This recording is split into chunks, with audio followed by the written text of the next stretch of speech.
Yeah, we'll kick things off then, guys. This is session 4 of our Fool's Landing campaign set in the Forgotten Realms, and today we have 6 players ready to go. So we'll pick up with some player introductions. Guys, if you could just, I'll call you off from left to right on my screen. And actually, I'm going to go left or right to left on my screen and have you introduce yourself and who your character is. So first is Mike. I'm Mike. I play Hamden Grimax. I'm a level 1 fighter, and I've been absent the last 2 sessions, and I have no idea where we're at. We have a good explanation for that we'll get to in a moment, but welcome back. Glad to have you back. Glad to be back. And they're gonna need you, and they could have used you last time too. We'll get through the recap here, which will fill you in a little bit better, hopefully. But yeah, welcome back. And then we have Chris. Hey, Chris. Hey there. First level mage, wizard, generalist, and full elf. Been traveling around and into other societies, human and otherwise, and on the boat with the rest of them. Sure comes in handy being an elf right now in this current Yes, setting indeed. too. Yeah. All right, and next I've got Ronnie, or I'm sorry, Rodolfo. The one and the same. uh, Rodolfo playing Ronnie, the now second level thief, as working in progress. Yes, yes. And you know, definitely took some chances last session that we'll probably have to have you recap separately because there was 2 storylines going Yeah, on, which was fun. All right. it's a bit of diagnosis. Yes, absolutely. It was a good. There were some really good scenes from last session. Next is Nate. Hey, Nate. Oh, you might be muted, Nate, on Discord, possibly. Yes, sir. Sorry about that, flipping back and forth. All good. Yes. I play Ervlor, who is a Elven Ranger. I wasn't here last time, so last I left him, he was in something of a hairy situation in the bottom of a boat filled with hostile people.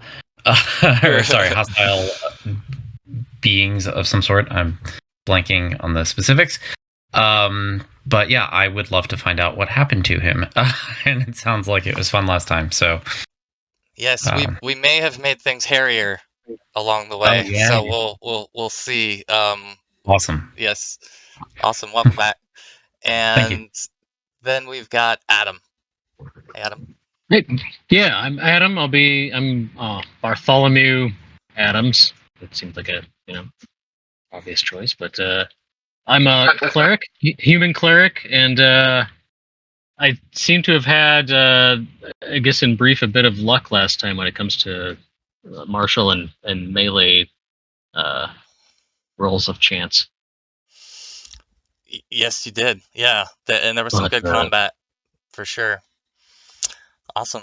Last but not least, Brian. Yeah, howdy, I'm Brian. I love this game, DM Jamie. He lets me play everyone's favorite little crazy nature girl from the wild coast of Greyhawk. Sent onto a freighter at 13 by her order, the Priory of Alana of the Forest, the goddess of the woods. Traveling an entire year to be here and making a fat purse while doing it. To settle the Earthfast Mountains into a sacred grove, human druid, the one and only Beijing Li Yowana. Great. Yes. And so that brings us to welcome everybody back. And we'll pick up, we'll do a little recap from where we left off last session. I think we took care of just a couple administrative things. Ronnie's got his hit dice. Kurza, you had some charges that you needed to roll for your ring, and you rolled that. So you've got 10 charges on that Ring of the Ram. Correct. Okay. Yep. Excellent. And Nate, well, I've been using your bow a bit, so you may be down a couple arrows. Yeah, it's all right. Well, hopefully, I put them to fun. good use. I think I had 2 quivers, so. Yes, and then there are XP awards in the journal. You guys should see the XP award handout for last session, so you can add that up and continue to track that towards your total. Just Ronnie crossed the line, but others are getting close, so it's starting to build up. And I think that brings us to the recap. So, would anyone like to take a crack at a recap from last session and fill us in on some of the happenings?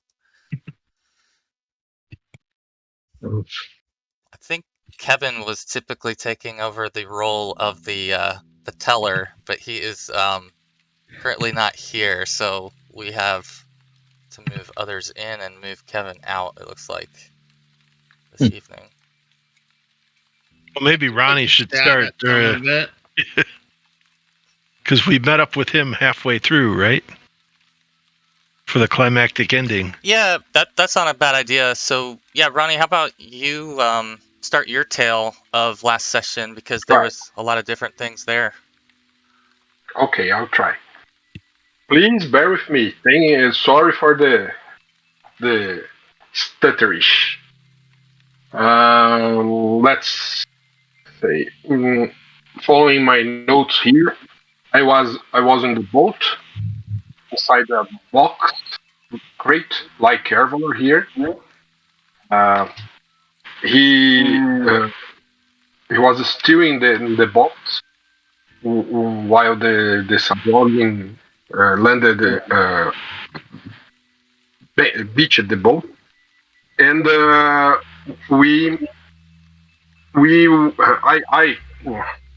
went ashore out of the box. Ervlor was still in the box. I tried to follow him. Sahagin carried the crate to a cave system, some caves with some water in the floor in some points. There was some Sahagin guards along the way. I evaded one or two, and once inside the cave, the tunnel, there was a Sahagin guarding the passage. The others took the crates. As Ronnie is a little bit of a devil, he used some scheme to take the attention from the Sahagin on the door. I use a coin tossed in the water to make him curious. When he bent in the pool to reach for the coin, I stabbed him.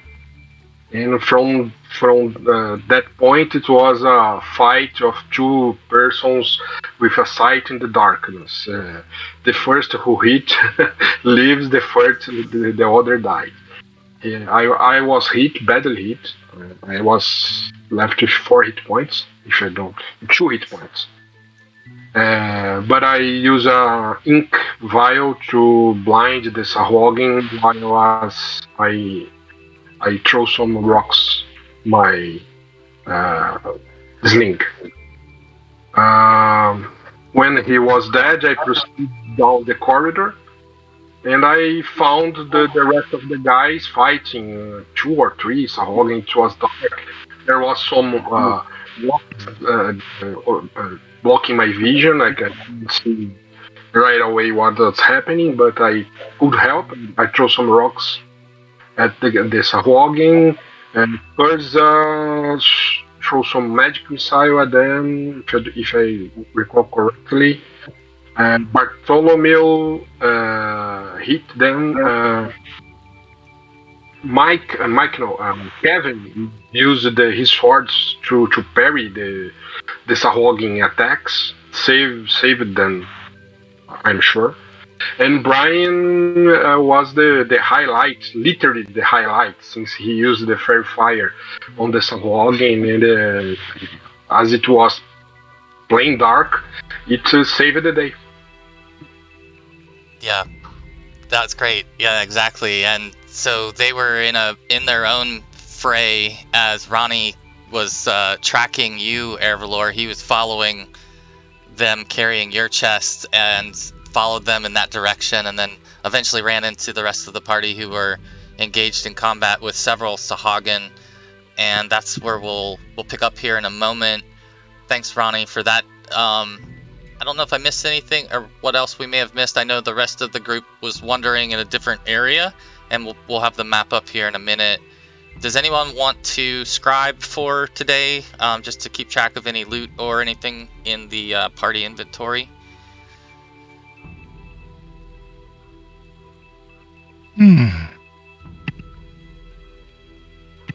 I mean, that's assuming I give you anything, but... Well, so there's we that. could make it real easy. I could make it real easy. No, I'm kidding. I can do it. Thanks, Nate. All right, cool. Mhm. And then the lore keeper is just anybody keeping notes. I'm going to nominate Ronnie since he kept such good notes there and pretty much retold everything for us. So that way we're filled Okay. in. And if you guys want to change the order for any reason at this point, it makes it easier for me to copy from here and bring it in.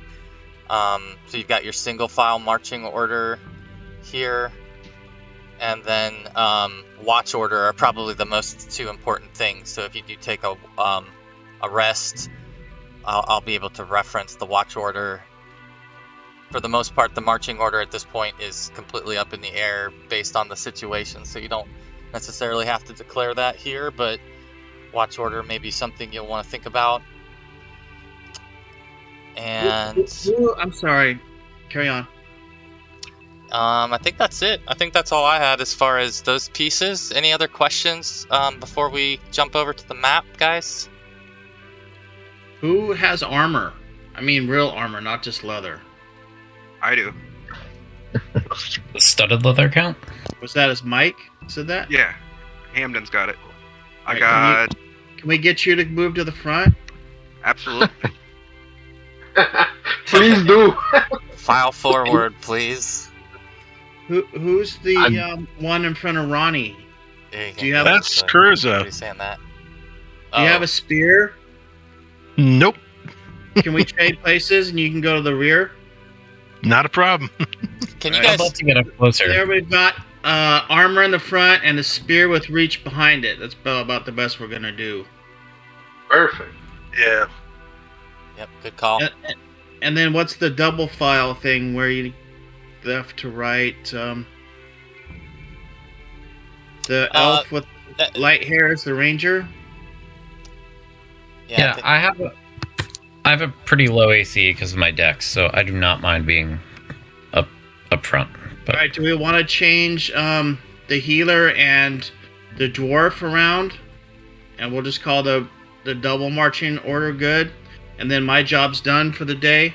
yeah, thank you. Right. Sounds good. And then watch order. I mean, we don't have an elf in the second one, but I got Me in there. Ronnie, and that's fine. I mean, there's not one of us is gonna have to do without an elf tonight. That's fine. It's me. Well, we've got a dwarf and an elf together in the watch order, so you can put me forward with Ronnie then. All right, let's trade places. Like that, kind of. There you go. Yeah. Oh, we've got an extra Ervlor in there. How'd that happen? There we go. He's everywhere. Because Were you meaning to be there? dwarves have the infra vision. Dwarf has a night vision. Yes. Okay. Yeah. There we go. All I'm right. done. Perfect. Thanks, Brian. I want my XP. It's been earned. All right. Cool. I only need another 1,000 or 1,500, somewhere in there. It's possible. It's possible. So I'll cut over to the map. I think everybody right now has a different level of vision here. So I don't know exactly what each of you are seeing, but you should all, other than Nate, who I will address here in just a second. Everyone else should have vision and have some familiarity with what you're looking at here as far as where we left off. Anyone having any issues finding their character? Mike, you're down here. So what we're gonna do is my thought just narratively is that Hamden was perhaps left responsible to keep an eye on the boat, and has now eventually heard a lot of the fray that's going on inside of the cavern and made his way towards the group. So I'm going to drop you into the room. You're going to basically walk into this room and see Ronnie.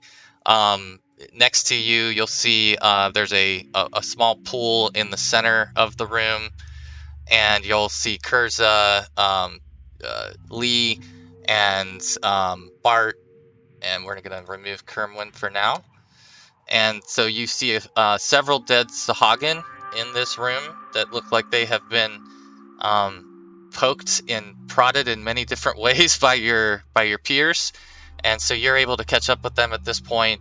And I'll drop it in here into the room where you guys can pick it up and decide what your next action is going to be, and then I'll cut over to Nate in just a moment. Okay, my character starts to do a kind of a little celebratory dance. It's yay! We did it! Yay! We're still alive! I'm gonna say, what happened in here? What are you guys doing? How did you manage to kill all of these things? I shot him with a bow. Good job, buddy. Bart might hold up his staff, and I imagine there's at least a little bit of viscera on it from the couple of good whacks he got out of it. And I'll do the cross sword things with Bart. I'll hit his staff with my spear. Crack! Yeah, big ol' high five. And Lee was doing she was using the spear from behind the front line and stabbing them from behind the front line also on top of the fairy fire. So she had a really particularly good strategy there. And so you definitely see, the aftermath of this. As you come into the room, you guys sort of all make eye contact. And again, I'll give you an opportunity to make an action here as a group, or each of you individually if you decide to do something. What I think is worthy here to note too is everybody just should see that your hit points are mapped to your token now. You should see the total displayed over the top as far as where you're at. So that should be working. And when you go to subtract hit points or add hit points now, you can just do that from your token. Just do a plus or minus in the red circle when you click on your token, and then it should adjust everything for you that way. But anything that you guys wanted to do, I guess the one thing to mention, it was Ronnie would have at this point, you would very likely want to fill in the group on what led you in this direction. Where'd you come from? Check the Sahagin for I don't know, gold and trinkets and other stuff maybe. And I'll start to look around, and then I'll drop my spear and I'll look at my hand and I'll look around and says, "We're missing 3 of us. Where's the other ones?"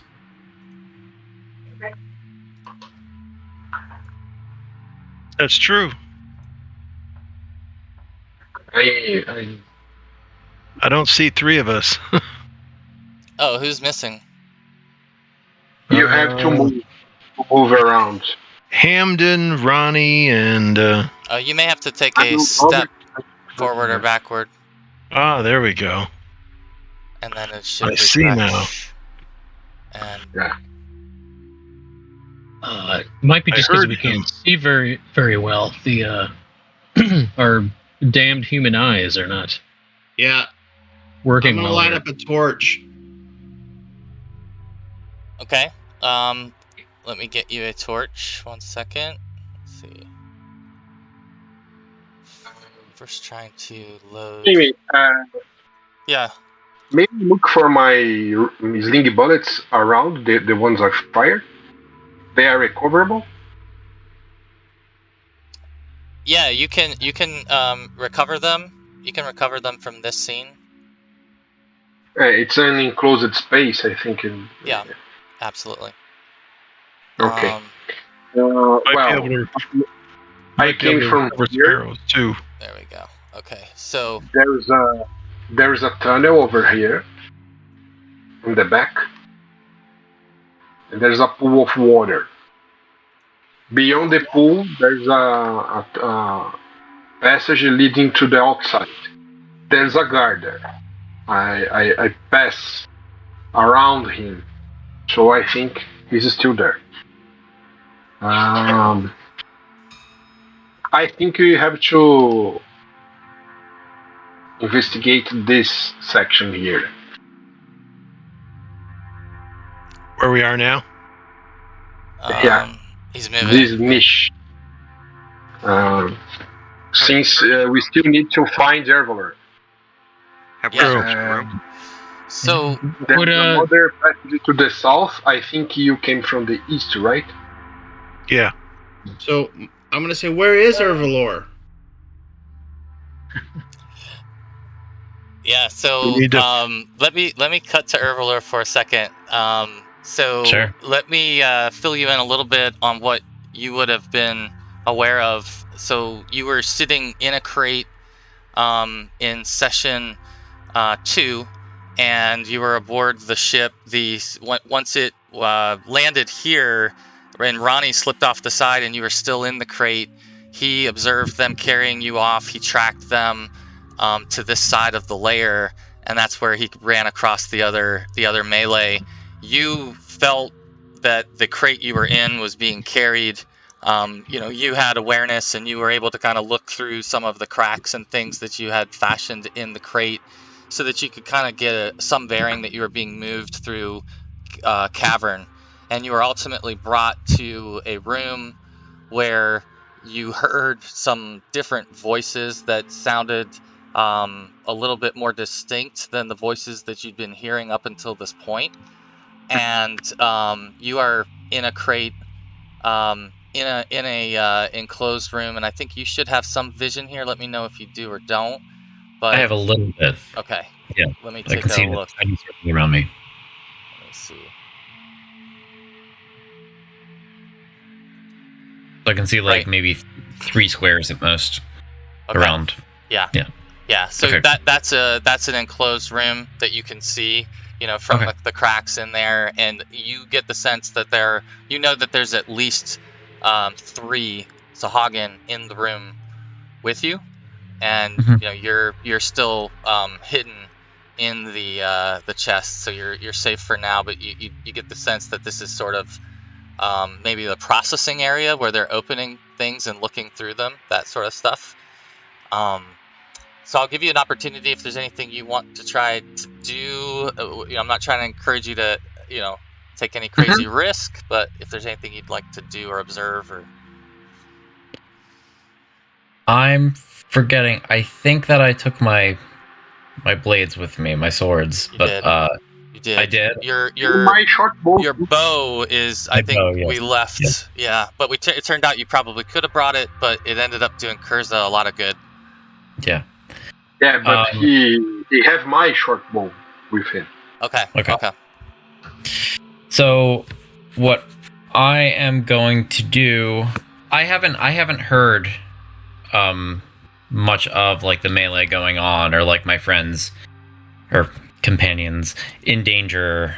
Like I haven't heard too much of that, right? Like it doesn't, assuming that it doesn't feel like at any point like I needed to like go help somebody immediately, then I think there's no benefit to like breaking out and attacking. What I do want to do is basically ready myself like have my blades drawn and ready to like spring out if they start to open the crate and like attack one of them. Like basically, I know I'm not a thief, but sneak attack basically. Like try to get the jump on them.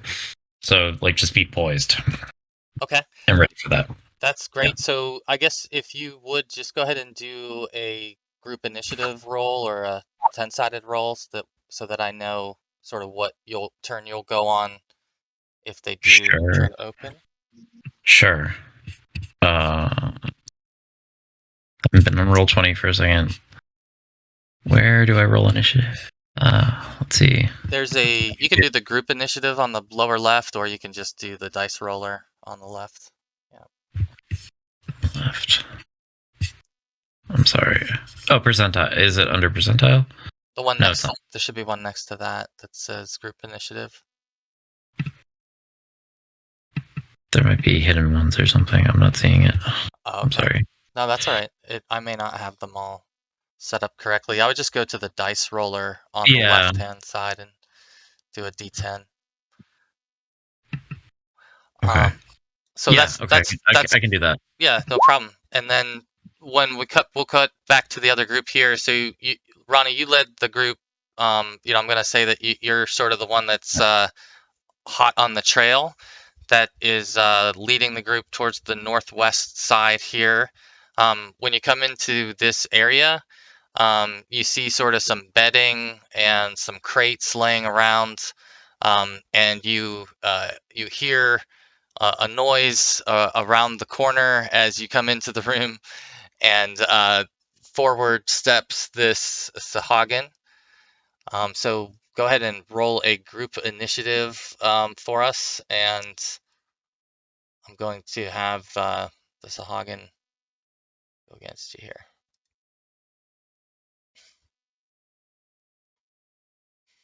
Oops. Ooh, that would be some good damage there. You might get it done. I wish. That'd be great. Who wants to do the oh, we got it. So 5. All right. So 3 and 5. So if for those of you that are here in this corner, you'll go ahead and add your weapon speed or your casting time to that 5, and we'll get you all added to the turn order. So let's see. Let me do that. All right. So you'll need to edit. There is more than one walking around the corner. Oh no. My bad, I just cleared you guys out. Okay, there we go. So now, again, everybody will start from 5. Yeah, there's a Sahagin. Do you see him on your screen? He must be in the corner. Yeah, maybe he's just around the corner on you there. But he's stepping out. I'll pull him out that way. Okay.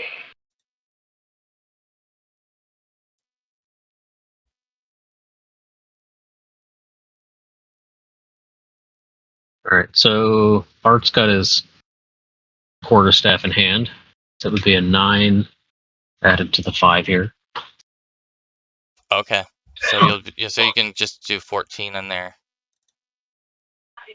Just go ahead and add the 5 to your weapon speed, and yep. I think the speed of the quarterstaff is 4. So oh, okay. I thought you were saying. Yeah, I got you. Come on, it's a 9, but yeah.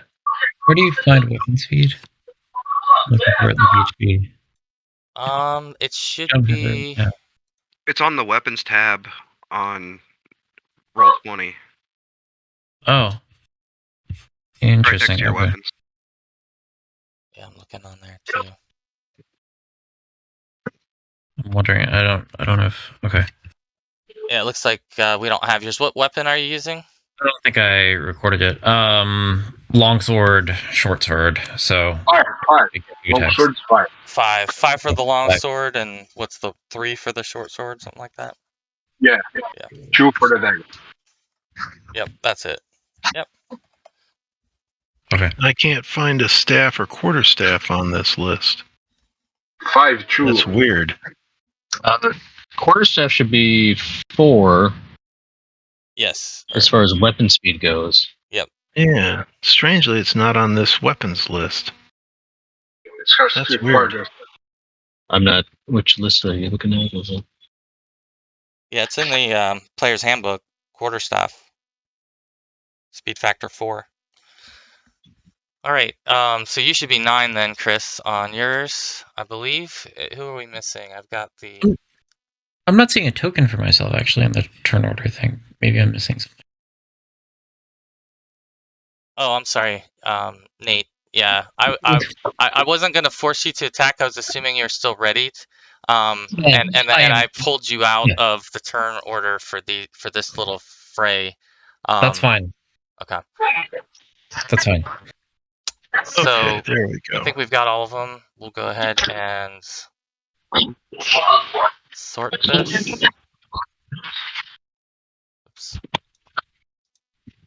Oops. All right, so Ronnie, you're gonna act simultaneous to the Sahagin that stepped out. So you can go ahead and roll. I will throw the dagger. I have to use that. Sorry. Ragged. Ragged dagger. Here. It's not my magical dagger, okay? It's a common dagger. Got it. Got it. Just in case, right? Yeah. Yeah, it's wrong. Acho que eu... Sorry. Sorry.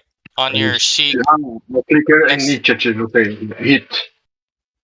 Yeah, we'll need to populate yours too, Nate. On your character sheet, you'll want to fill out your weapon My row, weapons. and then there's I a did, 20-sided die there. I that you can roll. changed my Yeah, setup. real fast. I'm still a little confused. So you hit it dead on with that shot. AC 5 will hit. Okay. Go ahead and roll Damage. your damage. Damage is down. Here. Dagger damage. Small, medium, right? What's that? Oh, you got it. 1 damage. Okay. All right. This time. Flash wound. Well, you were quick on the draw, which is always a good thing, being the first to draw blood, right? But he is swinging at the same time. He's actually spearing towards your direction, and so he's stepping up this way to take a stab towards you. Oops, that way. There we go. Roll this one out loud. I think your AC is 7, so looks like you hit. he has struck you with the spear in your shoulder, and we're gonna roll 4 damage. 1 damage in return, so a little bit of tit for tat there. Not bad, but blood already.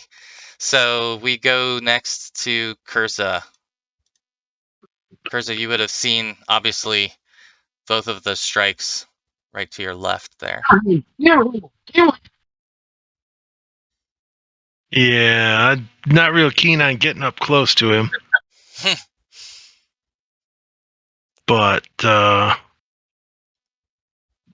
let's see. Let's try. Yeah, let's throw a dagger at him. What the hey? You never know. Me. I might actually hit something.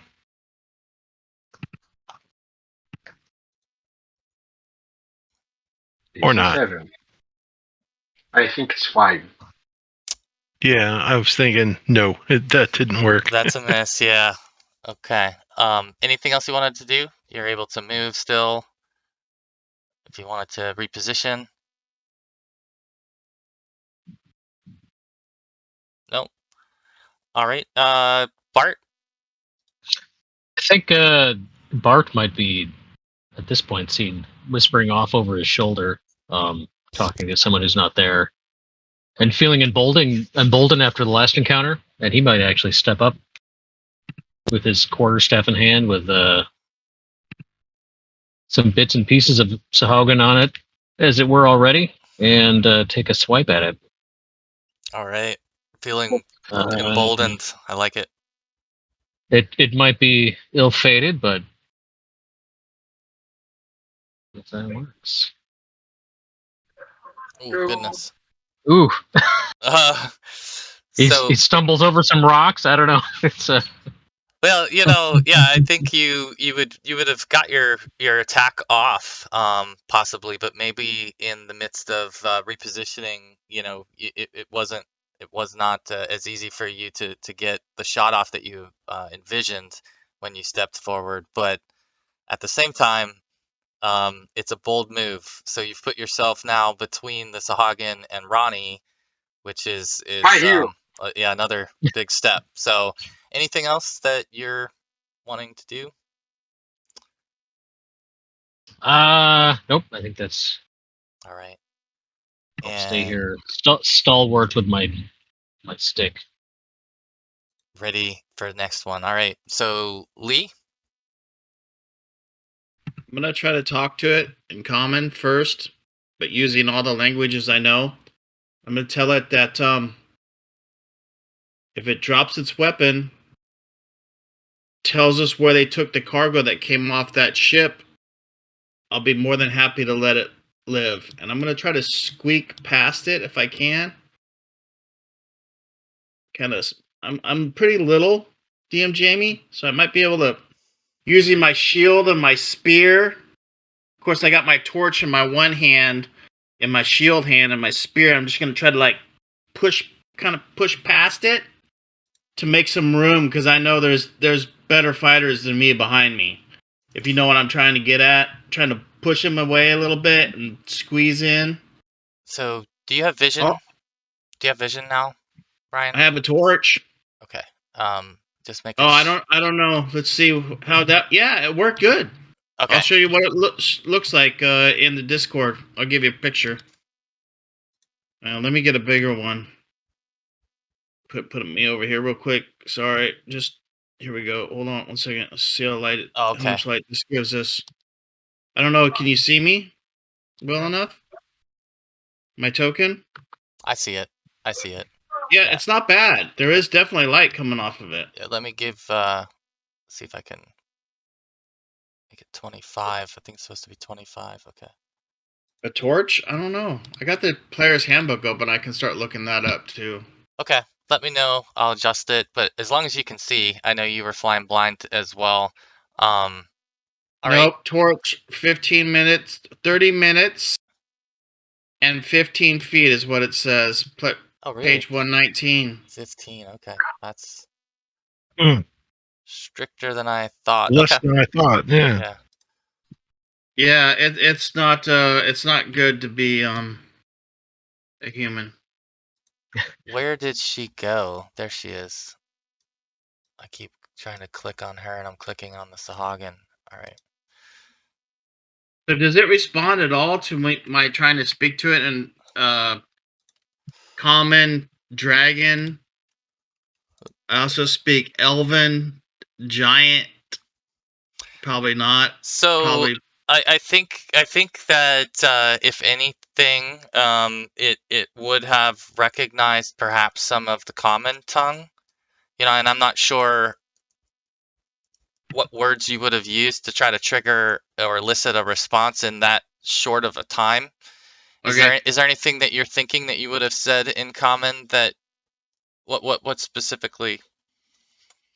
That if he drops his weapon and shows us where the points to where the freight came, I'll be more than happy to let him live. He can live, I promise.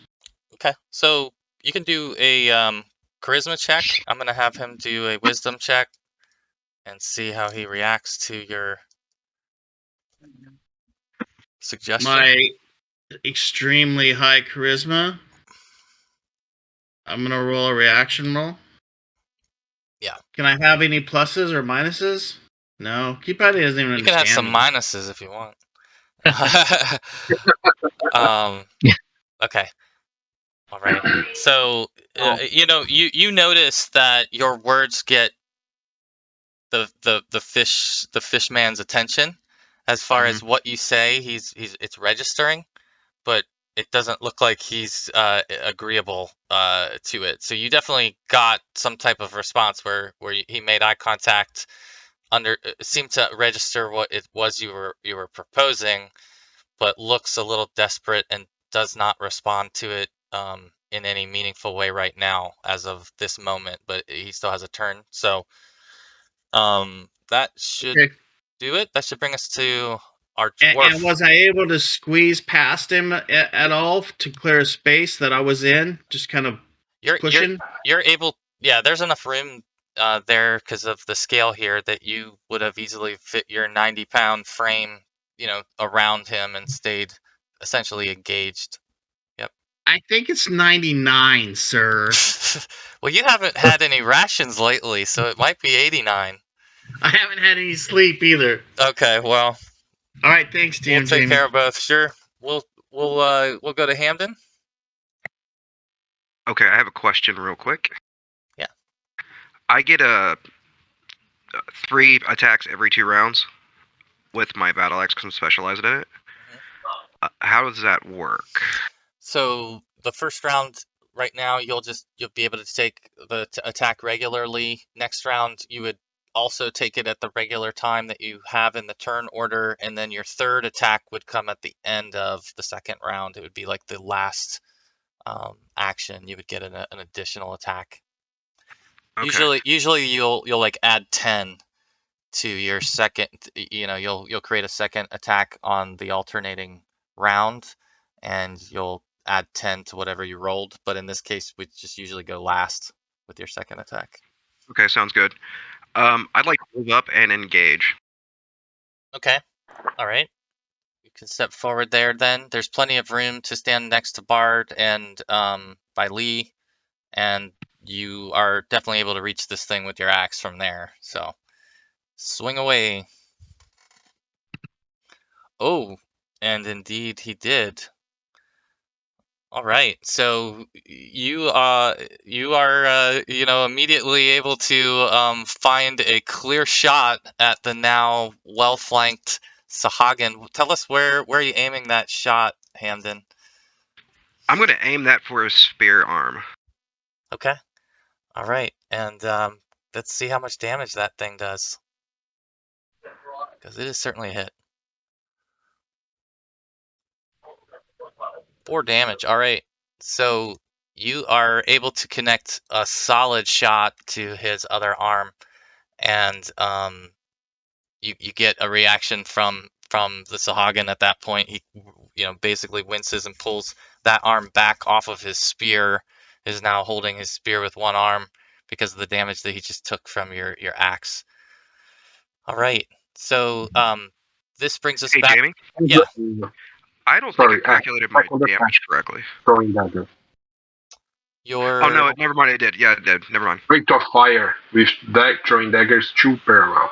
D8 plus 3. I'm sorry, Rodolfo? I have a second attack with a dagger. Oh, okay. I want to add 10. Got it.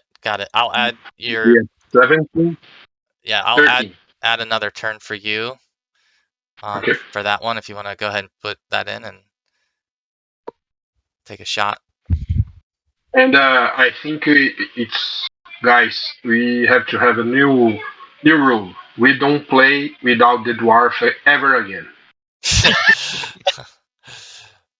And while you're doing your second attack, Ronnie, I'm gonna add Ervlor into the turn order now, and I forget, what did you have again, Nate? For when we had rolled earlier, was it? Forget the second attack. Forget. I dropped the dagger to the floor. I had it was a 1. It's a 1, net 1. Oh, fun. Sorry, go ahead, Nate. What was it again? Oh, sorry. I had a long sword and short sword like readied. I Okay. guess. So but- you were 9 if you were using the yes, or 8 or 9, something like that. All right. that's right. And I mean, when I hear all this nonsense going on, I'm gonna, if I can, kick open the Well, lid. I don't know how yeah, nail shut it. I was just gonna give you that chance. So what I'll do is Yeah. just have you a part of now this round, and you can jump in at 9 and take some action, because what you're noticing now is that the noise in the chamber is echoing, and you're seeing the Sahagin in the room with you head towards the door. So you're seeing an opportunity for yourself to make a move, and we'll get there in one sec. So Ronnie, you've got this second turn. Again, make sure you're adding the 5 to whatever it was. So for your second attack, it'd be the 18, right? That's Okay. should be like that. And then Hamden, you get another attack this round.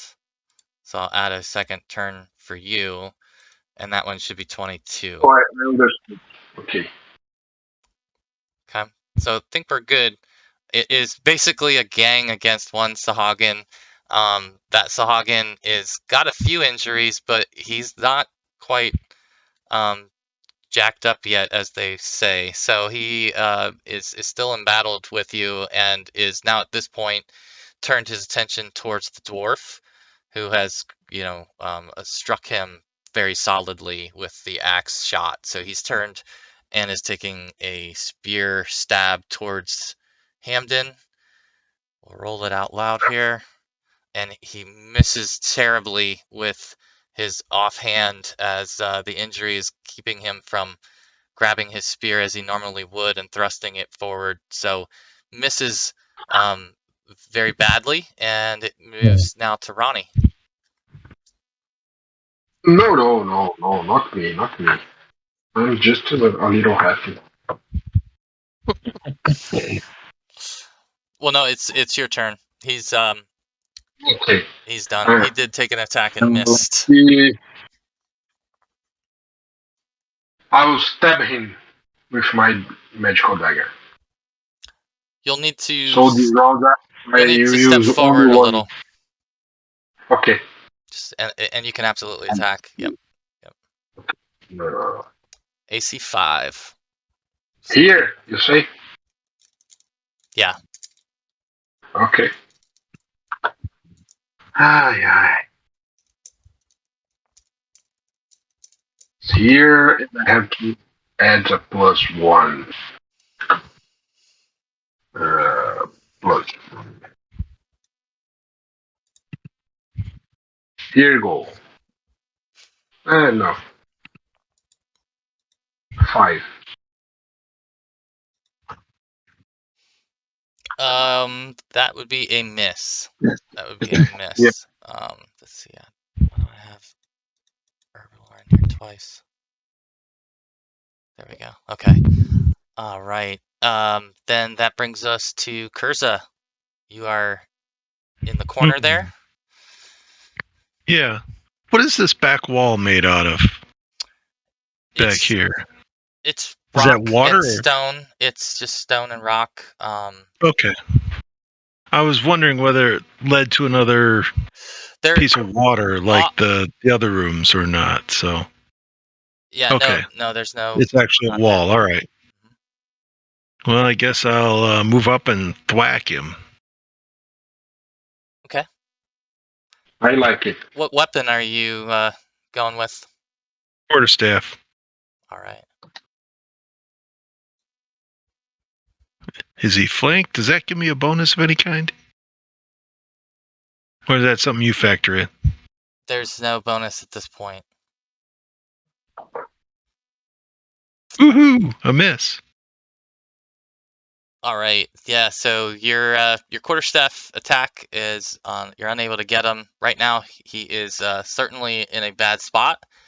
But you still weren't able to get the shot to land true. So anything else you wanted to do? Um. You could move again, or move further if you want, or I don't know what other options you might have, but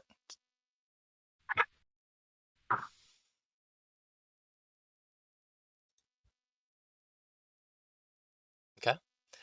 And that then brings up Bart, who is face to face with it, the Sahagin. I think he's gonna continue with the same strategy and just try and throw his staff into its face once more. Yes. All right. Okay. Yeah. AC 5? Yes. Yep. Awesome. So, let's see.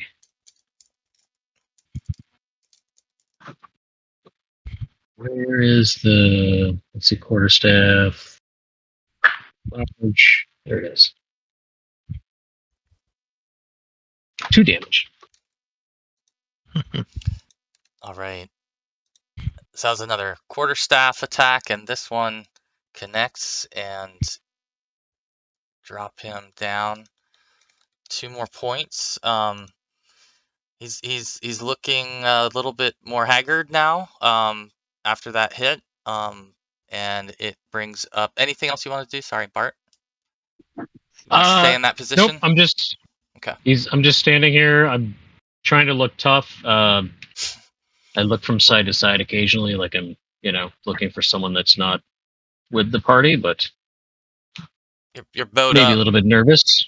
Yeah, I don't belong here. You can see that I'm just in robes basically, but I'm trying to make it work. Yes, you're like the volunteer meat shield who has no business being there. You might be imitation meat at this point, but it's working. So. Oh no. All right, so we have now we cut to the other room. So Ervlor, you see the 3 Sahagin you've been peeking through the crack in the crate who have been moving things in and around this room have definitely heard some noise out in the hallway at this point, and they're headed towards the doorway. And so you get perspective here. You should be able to see basically the backs of 3 Sahagin that are That's all headed I see. out the door. So Okay. you have the option at this point to take an action. I can't see anything else, can I? Not through the door.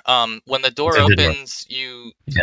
you can definitely see outside the door that there's another larger room outside, but you can't really see any people in there. And I can certainly hear fighting going on in the other room, right? You would hear it be echoing at this point through the chamber. Okay. Well, then I'm going to make a assumption. I think reasonable assumption that the cavalry has arrived. So I think I am going to. It looks like there's one bigger. Here I can click. Yes. Maybe. Yes. So you get the sense. You are able to observe. Over quickly, when you got there, you heard a more distinct voice of the Sahagin, and over time, as you were observing it, you noticed that there was a Sahagin in the room that has 4 arms, and he is well armed, more well armed than the other Sahagin that you have seen up until this point, and he is wearing a long robe. And so that's definitely noticeable to you. And he's the one that's closest to you at this point, walking towards the door. He's got 2 other Sahagin in front of him that look like the ones you saw when you were on the ship. Okay. I think I'm definitely going to attack that guy. So. And I'm gonna change his token real quick to this one. So, but that's the same guy. Ooh, more ominous. Okay. Cool. Yeah, I'm gonna pop out. Okay. I guess right behind him. I don't know if I should move there, but I mean, just basically, I don't know if he notices me or not, but 2 attacks. All right. So you're like a jack in a box or an elf in a box. He just pops up and starts slicing. Like that. Yep. This is good. Sorry, I always click away, but I know where to do it now. Okay. So 2 rolls. So this is for my longsword. Did I roll? No, I didn't. Okay. So AC 1 for the longsword. Should I roll for the other one, or should I roll damage for this first if I hit? You hit. Go ahead I and hit. do your damage. Okay. So. Damn. Ooh. All right. Okay. Now we're talking. All right. Don't want to be presumptuous, but do I need to make another attack, or should I make another attack? I don't know. You'll get another attack. You Okay. will need to continue attacking, Okay. but Okay. you'll get that at the what we'll do is Oh, at the we'll end. do a second turn for you. Right. I'll add you Yeah. in now, and we'll make that one 19. So you'll get to go again. Okay. Cool. Nice. And let me make sure we're resorted here. Where were we? We were here. Kurza, you already went. So that for some reason it moves you guys back and forth. So now it's to the Sahagins that were heading out of this room. They've gone through this door and they've moved in this direction. So those of you who are out here embattled with the one that's been surrounded hear noise behind you as 2 Sahagin come through that door and turn in your direction and charge. So they are headed towards Kurza at this point. He's the most exposed to this Sahagin. So he's going to stab his spear towards the elf and roll it out loud. And it was Oh, that's critical bad. hit. This could be bad news for our resident Oh mage. boy. So Hey, Jay. yes. Can I get like 5 minutes? I need to let my dog out. Sure. Yeah, go for it, man. Go for it. Yeah, and we're gonna take a break here in about 20 or 30. So we'll give everybody some time to step away as well. But all good if you need to step away for that, no problem. We'll come back to you. All right, I'll be right back. I'm gonna roll the dice. I mean, gosh, should I roll it out loud or should I roll it in so I can fudge it? All right, I'm gonna roll it out loud. This is old school. Oh, so Kurza, you It's not good. Yeah, you essentially feel a spear plummet into the lower part of your back as you were not necessarily surprised by this thing, but weren't able to do anything to help yourself from its attack as it charged towards you, and it's now stuck its spear into some of your vital organs from behind, and you fall to the ground. I hadn't expected it to move quite so fast. Yeah. So it and be able to attack, I guess. Well. Yeah, unfortunately, it caught you too in a position where there was no other choice for its attack either. So that was another bad part of it. But yeah, he just had enough movement to get to you, and unfortunately, yeah. So that this brings up, essentially that point that we have astonishing fortune. We've got 6, so whoever wants to track the 6 that we have, you can use the astonishing fortune to essentially move yourself to 0 hit points and avoid death, which seems like a Do it. fair idea. I think so. I think it's a very fine idea. Please do. Yeah. Right. Is there a so at 0 or at negatives you're At 0 you fall unconscious. At -10 you'd be dead. I'd only be at -1, but you that's bleed fine. out, right? No, you But I would actually bleed out eventually. You actually would have been at -6 because it was critical hit. Doubled. And Right. yeah. Which reminds me, we forgot to roll Ronnie's fumble earlier. Yeah. So we'll have to roll your fumble. But so go ahead and we'll mark that you guys are down to 5 of 6 astonishing fortune, And Kurza, what that means is that you'll just go to 0 hit points. You've spent your astonishing fortune to avoid going to below 0, and you're not dead, but you are obviously unconscious. All right. And I'll mark you just so we know you're down for now. I saved the dwarf from being stabbed in the back. It's true. It's true. There is always another point of view. All right. So we'll just mark you with yellow for now. So you are laying unconscious, and the other Sahagin that's behind this one is coming in the same direction. He is closed in, and he probably would have gone after Kurza as well. But now that Kurza is laying unconscious or seemingly unconscious on the ground, this one steps in that direction and is going to target. I'm gonna just roll to see which one of these two they're interested in. Bart, and they're gonna take a attack towards him. And your AC is 10, it looks like. All right. It's very bad. Yes. And I'm rolling like unbelievably here. So it is a hit. Wow. Yep. Wow. But fortunately, it's not critical, so that is good. And I'll roll the. Oh. Oh. So another. Bart, go ahead. Bart's down too. Bart is at -1. Yes. That would put him as well. Yeah. So I guess really, as far as that's concerned, you wouldn't have needed to spend the astonishing fortune necessarily because you weren't reaching -10. This is just for Chris. But obviously, like, you'll bleed out if you're not dealt with. So for now, you still have your 6, and you can leave yourself at what would it have been, -6, and then we'll manage it from there. Yeah, we'll manage it from there. So if you fell below -10, then we'll spend the fortune because I don't want to take that from you guys yet.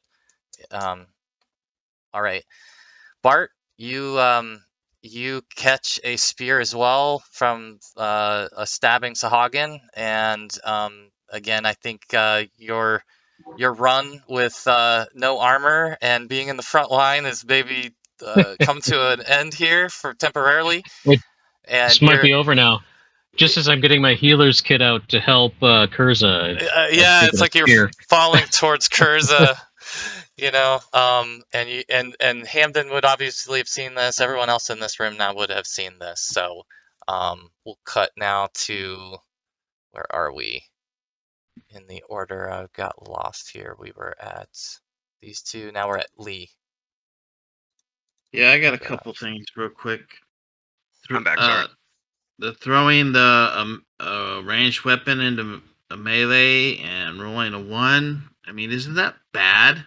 Oh yeah, that's right. We got to revisit. Ronnie, isn't there rules saying that? I mean, that's like the worst possible outcome. Do a weapon fumble roll, Ronnie, on the macro tab or the collection tab, and we'll see what happened with your dagger that went astray. Okay, so yeah, it was just in this case a miss. Nothing necessarily happened. There are some options where you can hurt your allies, but yeah, in this case it's a miss, and we won't have any negative effect necessarily, other than your dagger is across the room. And go ahead, Brian. All right, and just for future use, I talked and then I moved 5 feet. In the future, if I talk and move 5 feet, do I still get an attack? Yeah, it's a free action to talk. Okay. I mean, if you're trying to like elicit a response and wait for a response, then you won't get an attack. But if yeah, that's certainly what I was attempting to do, DM Jamie. Yeah, that was my intent there. I'm just checking, just making sure. All right, well, this isn't looking good for us. I'm gonna kind of set down my bucket, and I'm gonna try to spear stab this one that came in. Okay, through the other two. Yep. At range kind of sort of over the head, maybe trying to get in this little sneaky shot. So I bring my spear over the head of the Sahagin next to me, and I will roll to hit.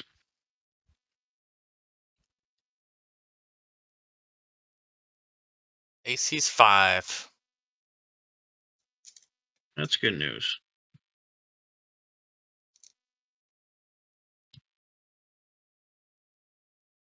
Because I'm -3 for non-weapon proficiency.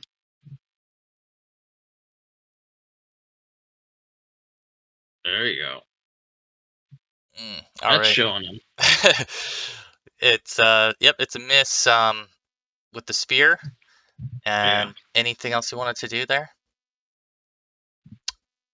No, I'm pretty good with where I'm at right now. Thank you. All right. Is Mike back? I am. Perfect. You didn't miss a thing. Well, you did miss some things. There are 2 of your party members laying now on the ground unconscious, and there are 2 Sahagin that have flanked you from behind or who are advancing. And so you can see there's one directly behind you. Actually, 2 of them right there that are now in the midst of this, and they dropped Kurza and Bart simultaneously. So it's on you. All right, I will turn to the one that's coming up behind me and make an attack roll. Is this your 2 attack round, Hamden? It is. Yeah, I get 2 attacks this round. It's good news. Awesome. There's a bunch of 2 attacks coming up here, which is great timing. Well, maybe a little late, but better late than never. That's a hit. That's a good hit. Yep.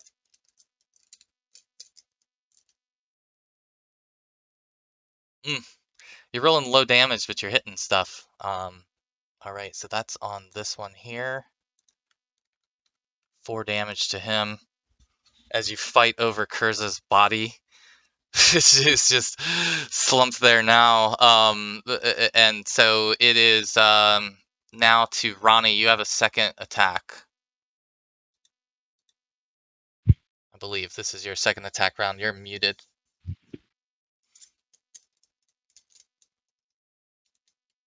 On Discord, yeah.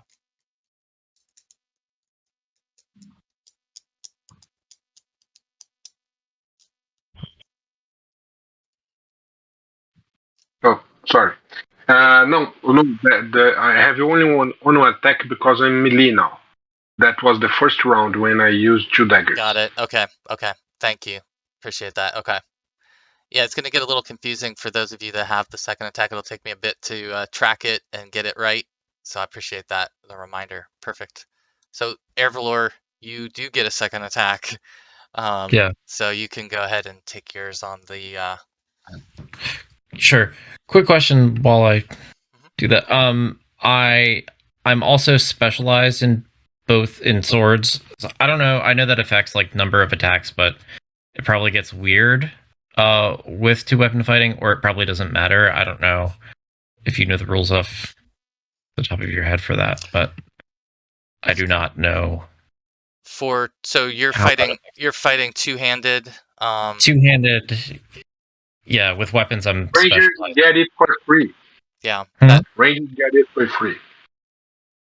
Yeah, so you're able to do that. But are you asking? Like, would the order be different? Is that what you're asking, or? Well, I'm asking, if I only had 1 attack per round, or sorry, if I were fighting with 1 weapon, it would be I would still get 3 for 2. 3 for 2, right? Yeah. For being specialized. I'm specialized and 2-weapon fighting. I don't know how those interact. So not trying to like right. You're thinking then, so like the first round you would get 2 attacks, and then the second round you might get 2 attacks with each of the specialized weapons. I'd have to look into that a little bit just to double check it, but for now you certainly have 2 attacks. Yeah, that's fine. Yeah. Okay. So and you hit again. It's a good roll. Sweet. All right. Go, baby. Man, jeez. All right. You are Well, that's a +2 for specialization right there. All right. So wow. That's on the guy in robes. I mean, you've essentially, you've done near max damage on it with 2 shots in 1 round. So hell of a round. And that brings us to, that's a good introduction from the elf in a box coming back with a fury. So Hamden, you My get your revenge. Yeah. Hamden, you have a second attack, I believe, this round. This is the one round you do get that. All right, I will make that attack on that same creature. All right. Kill. Damn. Now you're getting some rolls. And some damage. Nice. Okay. Ooh, wow. Yeah. All right. He is looking in terrible shape. He's hanging on by a thread. So you have introduced this Sahagin to your battle axe, my friend, and done it well. And he is just staggering essentially at this point. So excellent. All right. That brings up then the top of the order. And that is our Sahagin friend that was originally cornered, who was kind of considering Lee's offer, but now, given the new circumstances and the change of, the numbers, seems emboldened to continue attacking and is going after Hamden in this case. So, roll this out loud on you. There we go. All right, there's a miss on Hamden from the Sahagin, and that brings up Ronnie, I believe. Is that right? Yeah. 7. You're using dagger. Okay.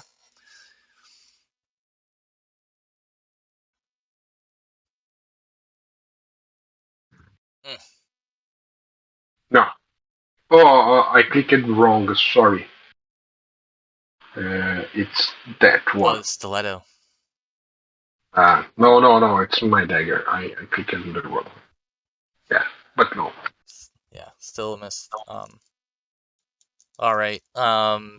So a couple misses or a miss there, and now Bart, you are unconscious at this point. I'm at -2 now.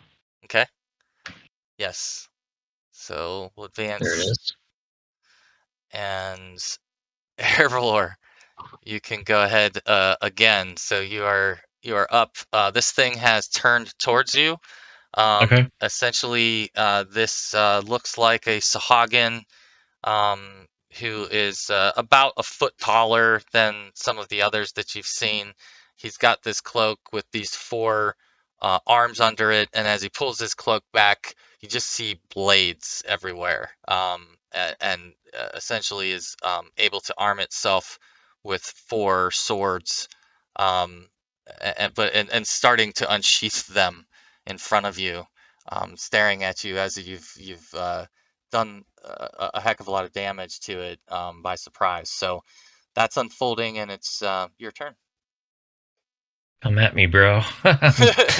I'm stabbing him in the face. Let's see.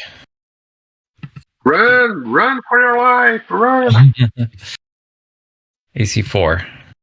That's a hit. That's dead Is on. that it? That's dead on. Yay. All right, let's go. How much damage you do this time? Oh, 7 critical damage. What does that mean? I've never seen critical wonder why that damage says. there before. I don't know why that would say that. Huh. Because it was just a 1. He may Yeah. have hit the crit. If it on. Oh, maybe I hit crit. I'm sorry. I will re-roll that. Okay. I am sorry. Hey. Hey, you know, holy, you're hitting your average right now is Yeah. wow. 7. Okay. This thing looks incredibly injured at this point, and that's amazing. You've done 20, what was it? Like 22 damage and 3 hits I on think it. so. Yeah. Okay. Okay, you roll. Welcome Good back. lord. Yeah. So, Don't put Ervlor in a box. so it is now. Let me double check that. I think I we're want at. to change my I want to cast a spell, please. So I've changed my initiative order or whatever Okay, for the let new me. round. I'll resort it. So you would have already gone. Your spell would have already gone off. So you can go ahead and do it. Yeah. I set down my bucket and dropped the spear in my hand. I pull out this little piece of shamrock and my mistletoe from my hair, and I hold it out. And I say, "Anothiet Shillelagh."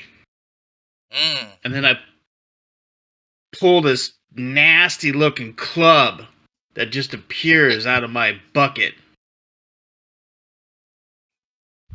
That felt good. Thank you. All right. So you have conjured a crooked stick to do some whacking with. Perfect. That brings up then. Now we're at Kurza. You are unconscious. You'll bleed out a point of damage, and Bart as well. So you guys are still laying there.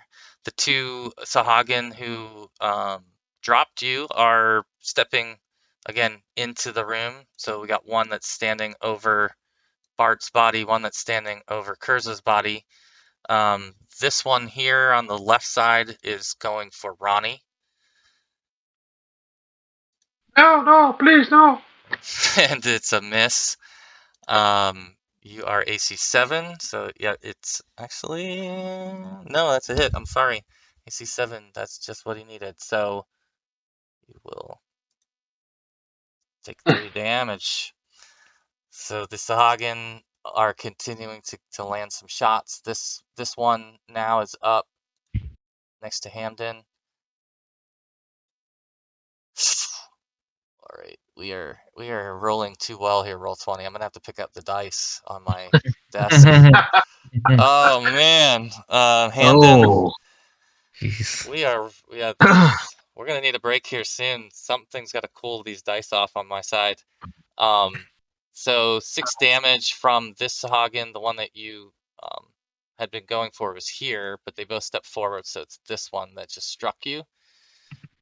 You'll take 6 points. I think I'll need to get creative here. All right, and it's Hamden's turn actually. I'm going to attack the one that I was attacking. That's going after Ronnie. He's right next to me. Okay. Yep, he is injured badly.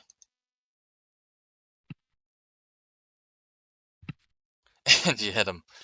Nice. He will be dead, whatever you roll, but you may roll it. Oh my gosh. Oh man, Right. that's a lot of Off wasted with his head. damage.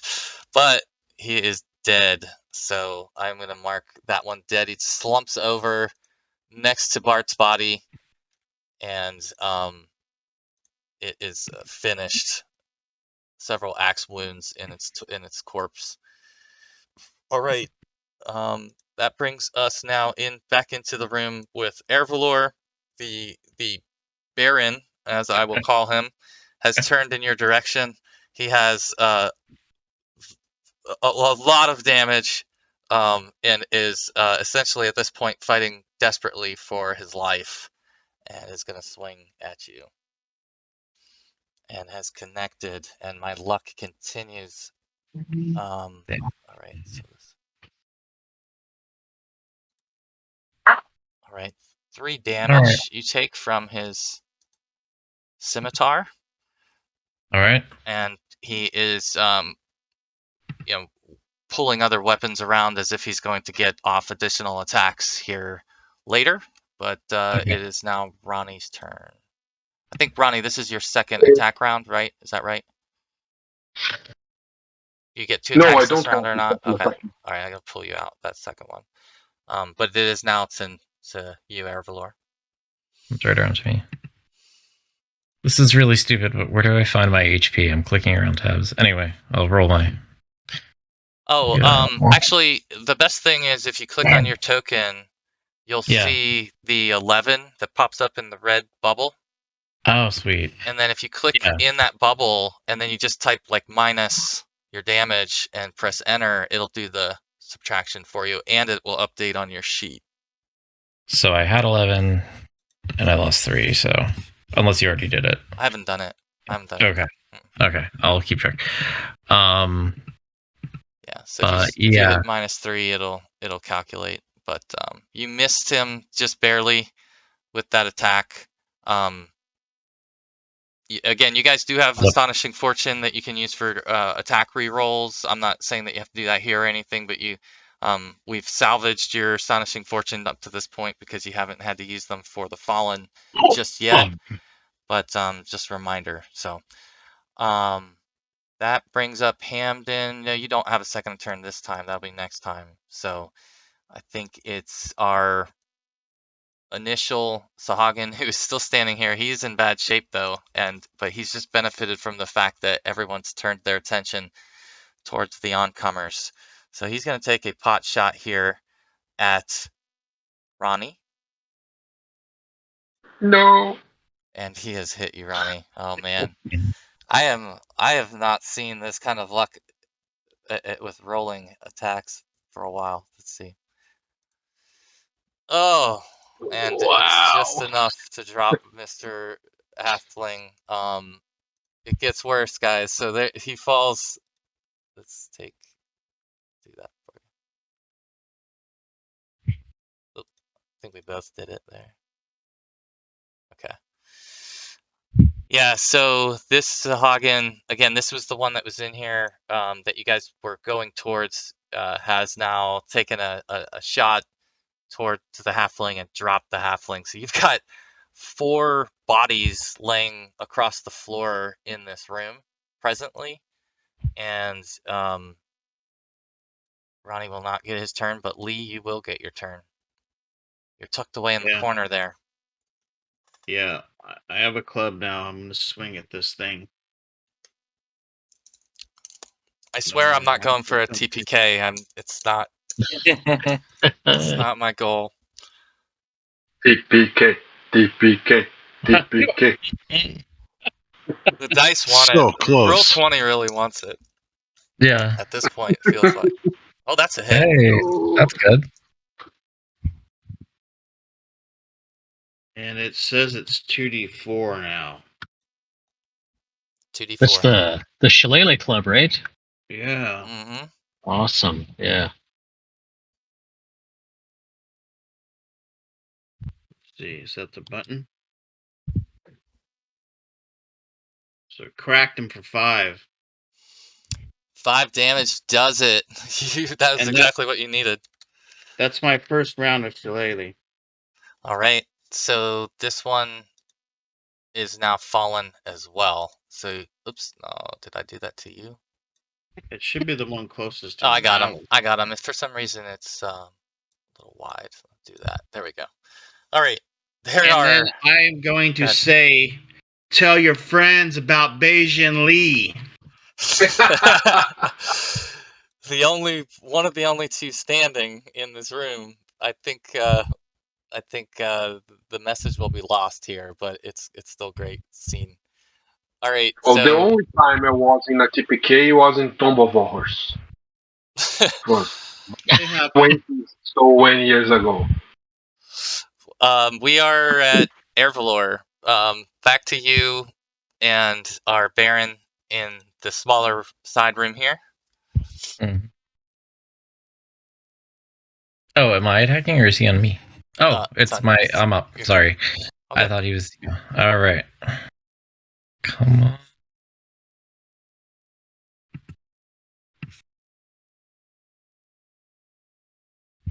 Yes. Okay. Right. Yeah. I'll take it.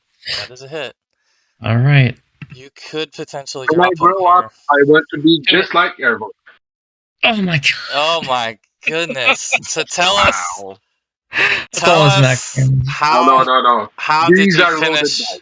How did you finish off the dice. Baron? Impossible. I don't know.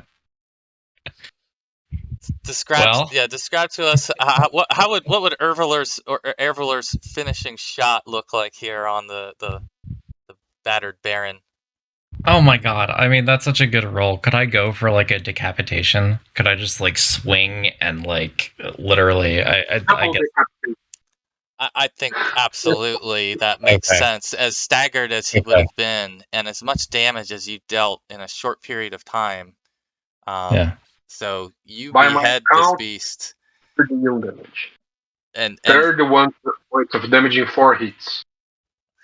If we're not going to be too specific about like which sword hits which, I could be like with both my blades like just like slice his head off, right? Something like that. almost like a pair of scissors, and just completely pruning his head from his body, and the thud of the head hitting the ground, sounds like a bag of rocks, hitting the ground as well, and the thud of his body falling too, would be pretty dramatic. So well done there.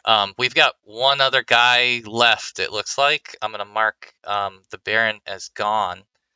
And this one here that's next to Hamden is the only one that's left. Kurza and Bart will each take another point of bleeding damage. And this one that's remaining here is going to go ahead and just continue to strike forward in desperation. Let's see. Oops. Will my rolling continue? I'm afraid. Oh, it might continue. Oof. We have loaded dice. It's loaded dice. 2 damage to Hamden. You just avoided joining your fallen friends. You took 2 damage from the remaining Sahagin, and it is actually your turn, sir. And I'm going to smack him in the face. It's justifiable. We'll take a break after this, guys. And that is a hit, and that is going to do it because he is quite low. Well, let's see what you roll. Yeah. All right. So we have cleared the room. You have cleared the room, I should say, of enemies, and the enemies have cleared the room of some of you. And so now we've got quite a scene with bodies strewn across the floor, and a reunion about to happen. But we'll put it on pause right here and take a 10-minute break. Maybe 5 or 10 minutes, and come back and pick it up right from here. Does that sound? Congratulations, Ervlor. Yes. Well Thank done. you. Well done. Yeah. That was pretty badass. Caesar, man. Yeah. All right. All right, Thanks, guys. guys. We'll You see you in gotta a few do minutes. is grab the head and walk towards the other guy if he's Yeah. Just... That's true. Anybody It's a new want this? weapon. Yeah. All right, we'll be right back. Okay. Cool. It's a pity no one saw it.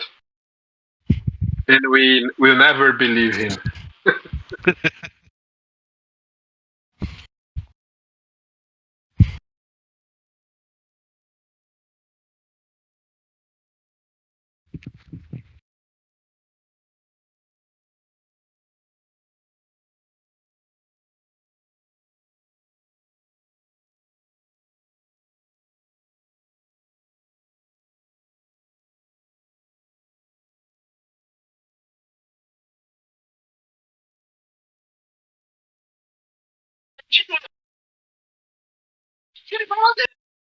É muito recurso, né, bom? Você não foi para você ainda nesse tempo. Uau! Bridges. Bridgestone. Eles botaram programas. Bridgestone, ação, então, do perímetro.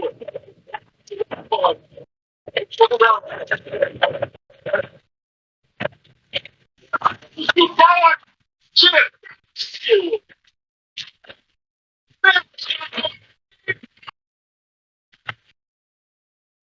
Mandou a flecha 2-5.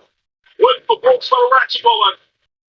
O Skull perde a bola. Phoenix e a falta. A marca ao contra-ataque. Pegou vai. Tem que forçar o dedo. Aproveitar. Conhece bastante. Foram companheiros com os antes e tem defendido bastante por expor a série. Ele é isso aí, ó, entendeu? Ele quer de chute. Ele tira essa bola de fora. No último jogo ele zerou, mas agora já tem 8 bolas acertadas em 5 tentativas. E o Marcos ele joga junto com ele, né? Se ele dá uma regata ali no campo, ele entra no quadro também se precisar, viu, meu irmão? Uma média nessa série de 9 pontos, 5.2 agora. Tem jogado bem. O mais vivo é loucaço. Já fez até pegadinha com o técnico de Dallas, uma vez. E Del Harris, que estava brincando lá, fora da pancadaria. Passou uma pegadinha. Del Harris ficou com olho arregalado. Depois sim, a pegadinha do malandro, Gugu Yenye. Para o Franchise Brigada. Você vai lá no YouTube, coloca Mark Cuban, Del Harris. Você vai ver a pegadinha do proprietário de Dallas contra o técnico dos Mavericks. Sem Luka Doncic. Outro Eitan. 8 pontos de vantagem para Dallas. É território triplo. É o West. Não fica tripla. Mete a tripla. Chega a 18, 52 a 41. Fica o momento. O Dallas Mavericks. Passou por Eitan. Belo passe, Eitan coloca no berço. A vantagem de 9 para o Dallas Mavericks. Verso Eitan. Doncic. De novo. O Gobert agora. O Iber da linha. Bola carrega-se imediato. Dessa vez não, Eitan. E vem de novo Devin Booker. Bola de tamanho contra o Pires-Snap. Pouquinho alto do Deandre Eitan. Atalho viável com direita. Booker para Ken Johnson. E já teve a inflação marcada. Segunda do Flamengo do Alegrão. Tem o tempo, galera. Deu time-out. Aí de novo, solando o ataque contra o Deandre Ayton. Pra bela bola tripla de Luka Doncic na Yaspia.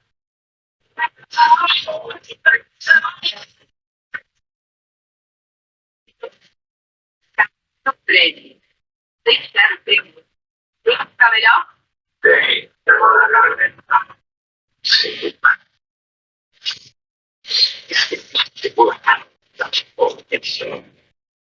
Promoção Sem Seu Time leva você à final do maior basquete do mundo. Compre e concorra a viagens, assistir a final nos Estados Unidos e mais treinos diários. Acesse e participe. Está rolando com a revoada.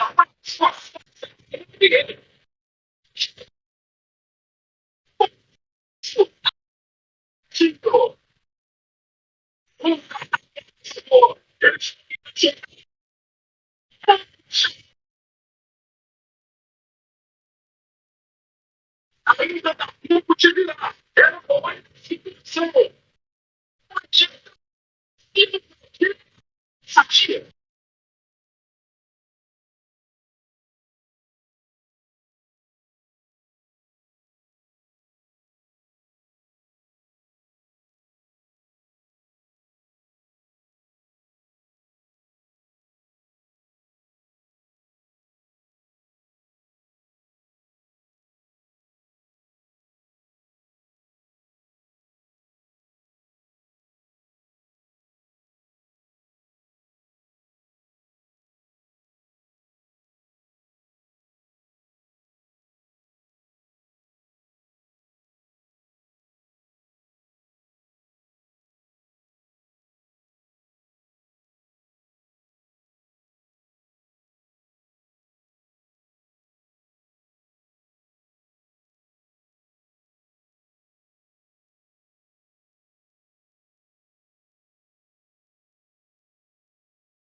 All right. I'm gonna try to reveal more of the area so that you guys can see clearly.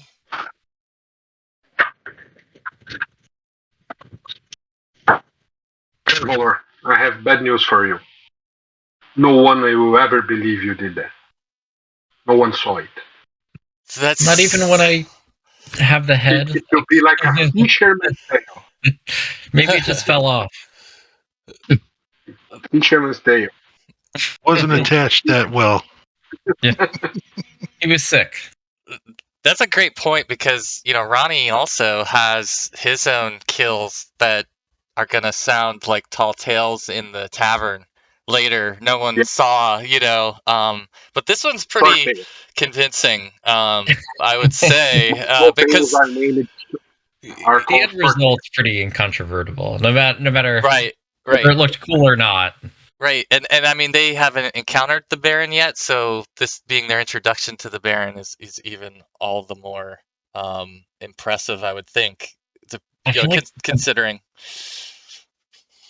I feel like the Baron was supposed to be much scarier than he turned out to be, just because of some hot dice rolls on my part, and so I'm sorry if I ruined.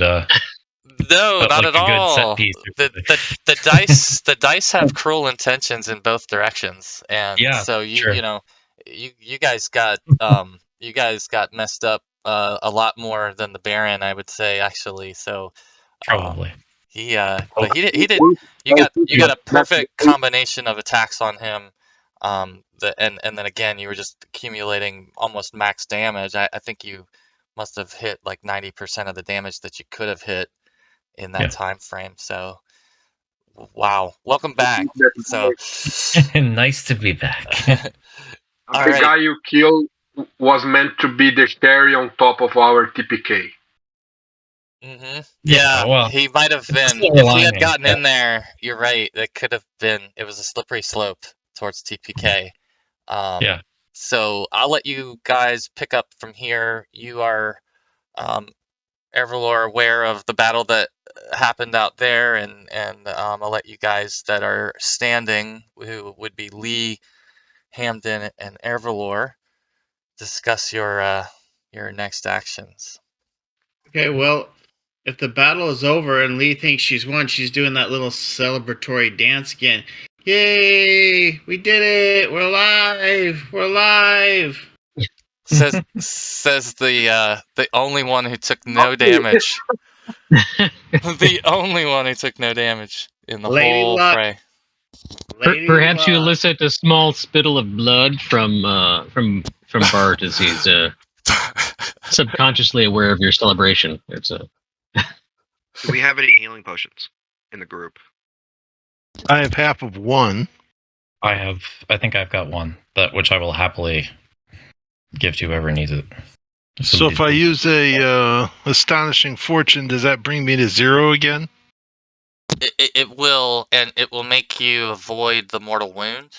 So I would recommend for those of you who are fallen to spend the point, go to 0, and then heal from there to avoid the mortal wound.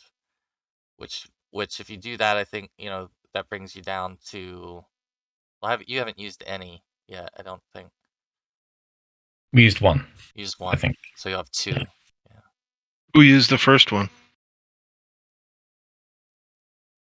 I don't think we have this round, unless no one used it. We were about to, and then I told you didn't need to yet. We should wait. There was. Yeah. Okay. Okay. The 3 of us uses one each. Yeah. So you'll be at 3.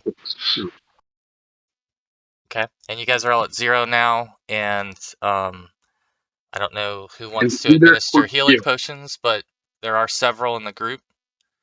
So if you want to call out who's using which, and we'll apply them to one at a time. I'd say everybody use half a potion. Try to uncover you there, Kurza. Can you use a half? I didn't know that was an option. Yeah, it is. Okay. What is it? 1d4? Mm-hmm.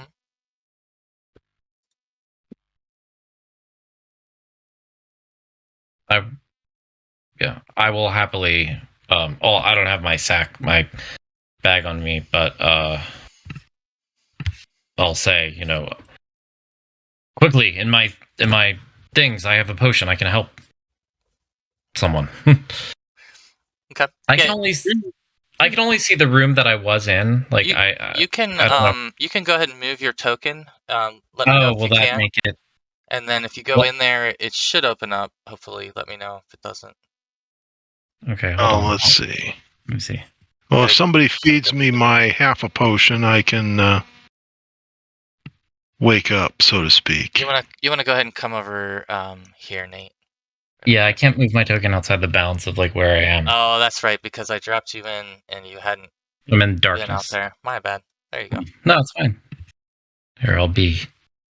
Yeah. First. So this is what you weren't seeing is this congested bottleneck Oh my this was goodness. a meat grinder, and Oh. holy cow, a Oh, lot no of wonder. lot of injury. So, Kurza, you're at 2. my character will smile when she sees Ervlor approach. We did it! We're alive! Bart, you're at 2. Some of you are alive. That's true. Let's heal the Hopefully. wounded. So Hopefully. that- All right. Hopefully all of us No more healing potions. What does that do for you, Adam? Is that the same for you? Yep. If I was getting a half potion, that was 2 for me as well. And what you had already There's some consumed a half a potion potion farming. before? Was my question. No. Okay, Nope. I was okay. at Alright. 0 from the fortune, I think, astonishing fortune. And, Okay. So you still have 1 use left. Who else has? I think Ervlor has both. Yeah, I had a full potion, and we can use it all up if somebody else needs So to. I Ronnie, used my half on me. we'll say that Hamden used that on you since you were out cold. But yeah, I got you. You're 2, and then who wants to do? Well, Ronnie's down still. Ronnie's still out, and we'll say Hamden did both of these guys with their potions. Ervlor, you could give yours to Ronnie if you want to. I don't know which of you wants to roll that. You could do a 2d4, Ronnie, or 1d4. I don't know if you're taking one or both, or how you guys want to administer. Just half. D4. Okay. Got it. So you're back at 4, and you have at least that 1/2 left. Anybody else have anything they want to do here with healing? Do we have a cleric? your cleric He is was unconscious. You do now. your cleric is tapped out though. I had used all my cure light wound spells, and I think in the last session. So Yeah, you did. yeah. I might sue for a rest or a place to recoup our abilities in the near future, if we can find some place that's suitable. We Would need be to my find a suggestion. safe location. Where are we? Well, kind of looks like we're in by the a way. small. Are we in a small chamber? Is there's no ingress or egress besides the yeah. As far as what you can small see, hallway, right? I'm gonna reveal. You should be able to see this whole area. Essentially, that it's clear. All these red dots are the corpses of Sahagin. Just in terms of your group's makeup right now, you would be aware that Hamden is walking on the border of death. So he is the most injured of your group at this point. He's got a single hit point left. And you have this space that you're in that's enclosed, so it's only got one way in and out, but there's no door. Over here where Ervlor came from, oops, I'm trying to click over here. There is a door, and there was a room enclosed in there. He didn't necessarily get a chance to scan the whole area, but it was another room that had a door on it. And then back to the south, where you came from initially, there's a bunch of sort of open areas and hallways that you remember. So Two things, Jamie. Quick. May I search the corpses? yes, you may. The Yes, you may. the And one here. yeah, And Ervlor, I want my ball back. yeah. So you start to look through the corpses. Obviously, you've got several spears available to you. There's going to be at least 2 per Sahagin accounted for in the area, and you find 11 gold pieces Hmm. as well as 33 silver pieces. Hmm.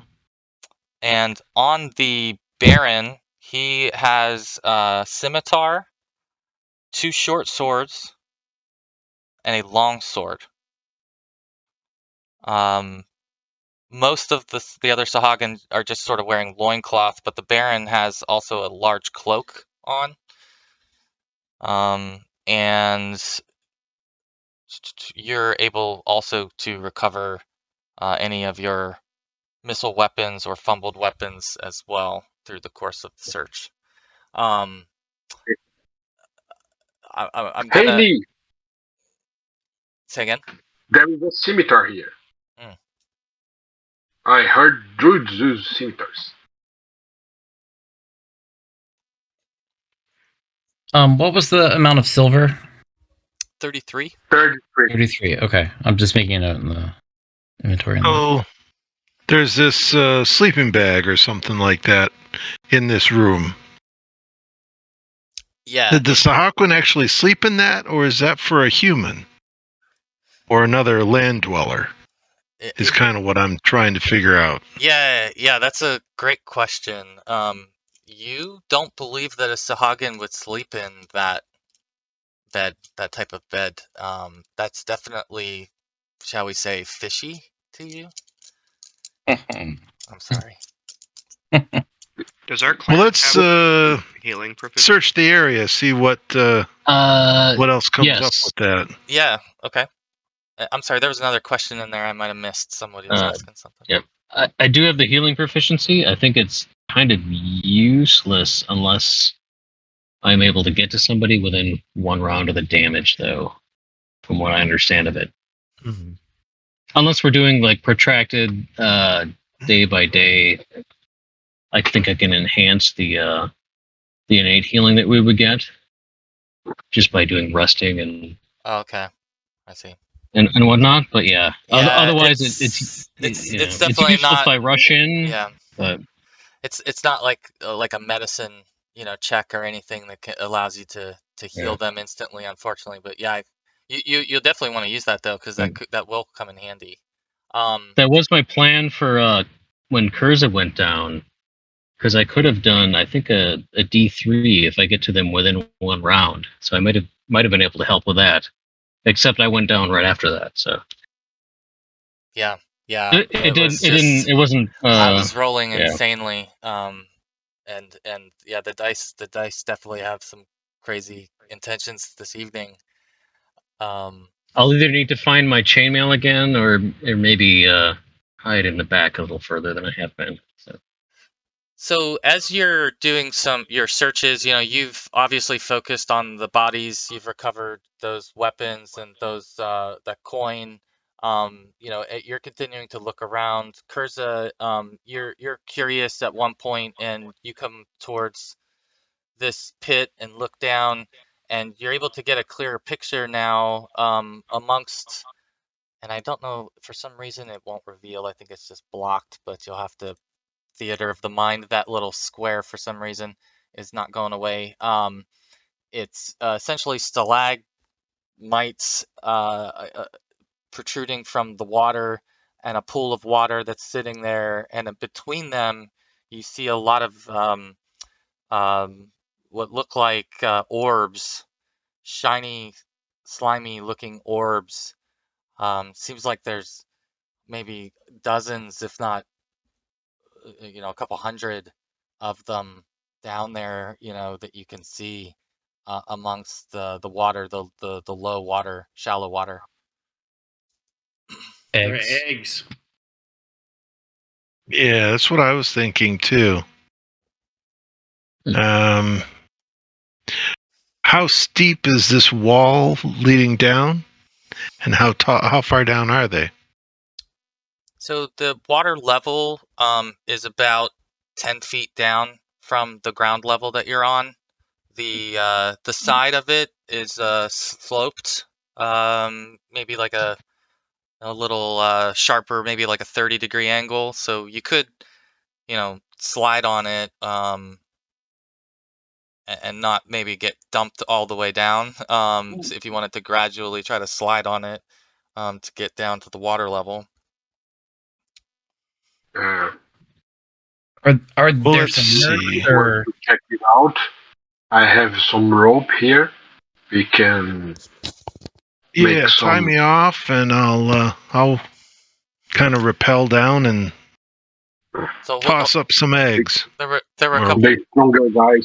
Before you guys do that, I heard another question. I just wanted to make sure I didn't oh, miss. I was just asking if they were submerged or not. They are submerged. Yeah. Okay. They're just a few inches though below the water. They're not Right. deep. It's not very deep. Okay. Yeah. All right. So Throw a piece of flesh down there and see what happens. Into the water. Dead. like a Sahagin. finger of a Sahagin or Yeah. a fin of a Sahagin or something. A head. Something like that. Or a head of a baron. Whatever's handy. Well, that might, yeah. So yeah, I mean, you can toss it into the water, and you don't see any reaction. You sort of Okay. you amongst the eggs, you see sort of like small fish, but nothing like significant or nothing large, like just these little, almost like what am I trying to say? Tadpoles, kind of swimming around in the water. Well, let's just take the quarterstaff and crack them open. Yep. Absolutely. All right, so you're just wanting to try to crack an egg and see what happens. Oh yeah. Yeah, so you're able to easily kind of hit them. There's so many of them that you can jam the bottom of your quarterstaff into the water, and you see the eggs crack open, and just some fluid and things that emerge, but essentially you get the sense that they are Sahagin eggs, and that they were laid here, and that this must be a pool that they're using to raise, almost like a nursery for the Sahagin. And Yeah, there's let's so many eggs that it would be unrealistic for you to sit there and individually crack them all. Yeah, and they're also between stalagmites, along the bottom in nooks and things that you wouldn't easily be able to reach without walking further into the water and away from the edge. Just to kind of be clear about that. So we raided a daycare. You are Basically. no longer allowed Uh, within 10 feet of a school. Yeah. It was or it was a brood of sea devils. You could look at it that Okay, way yeah, too. that's- But true, That's yeah. easier to rectify. There you go. If only I had a whisk. They didn't have good intentions with you all, so I Yeah. don't know that you should reciprocate, but that's your prerogative. So anything else you want to do, Kurza, while you're at water level?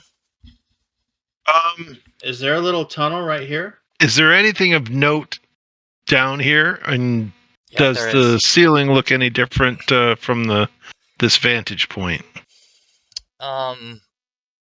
So let's do. I think yours is a D6 because you're an elf. You don't notice anything else peculiar about the area. looking up, looking around from the bottom, it seems just like it appears from the top to you. And for Lee, that is a hallway off to the east. That's the direction that Ronnie pursued Ervlor, and that's where Ervlor was brought from that direction. Actually, let me see if I can reveal. I'll go ahead and reveal that section for you. You know what? I think I'm going to go all the way around, and we'll search for secret or concealed doors just for the kicks of it. I'll help too. I'd like to check out the. Jamie, Elves are good. I want to search the crypts. Well, demi-humans. One sec. So, all right,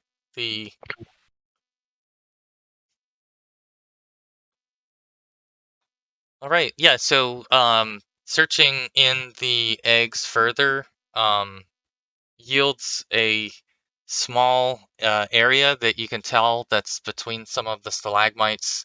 That until you're standing on top of it, you can't tell, but there's an area that you can reach into on one of the stalagmites, and inside of it is a key. Is a what? A A key? Yes. Let's grab that key. It is a key. It is a silver key, in fact. And you do see what looks like some writing on the key.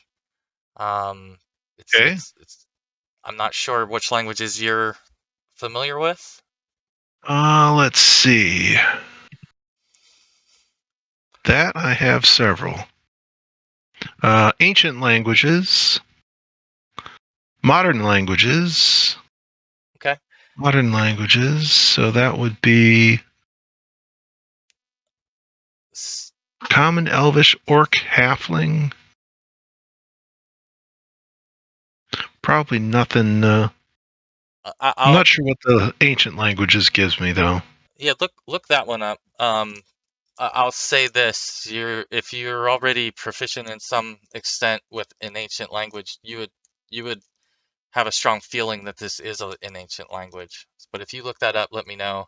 And someone else, I'm sorry, was trying to investigate something else. Yeah, that was me. I wanted to check out the room that had the door. The room that had the door. Yeah. Okay. So that's another area. Should be able to reveal this. Are you able to see in that room now, perchance? Let's see. No. Okay, you gotta move. You can go ahead and move your token in that room.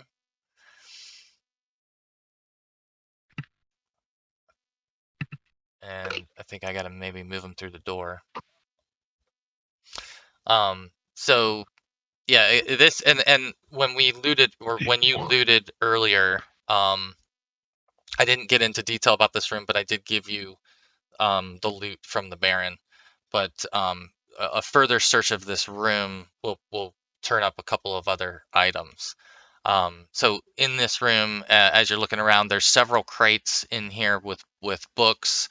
They look familiar to you, as if they were the ones that traveled from the Osprey Herald along the Sahagin ship, and some of the one that had the false insert is hanging wide open next to the corpse of the Baron, and that is where Ervlor's heroics unfolded. So you're seeing that scene in the room, but when you look around the room itself, you're finding several crates that they also brought at the same time that had the books in them.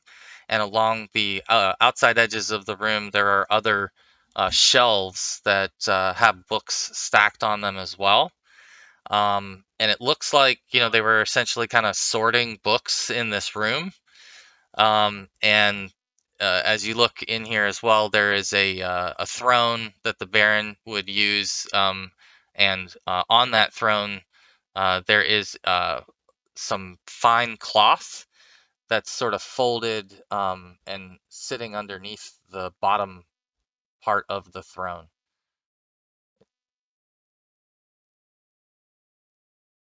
Well, here's the definition of ancient languages. The character has mastered a difficult and obscure tongue, now primarily found in the writings of pedantic sages and sorcerers. The main use of the language is to read tomes of ancient secrets written by long-dead mystics.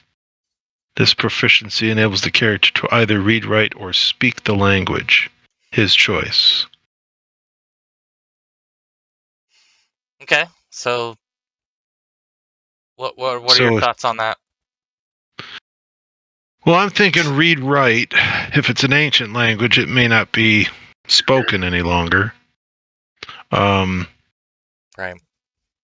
But again, kind of like, well, what's my choices?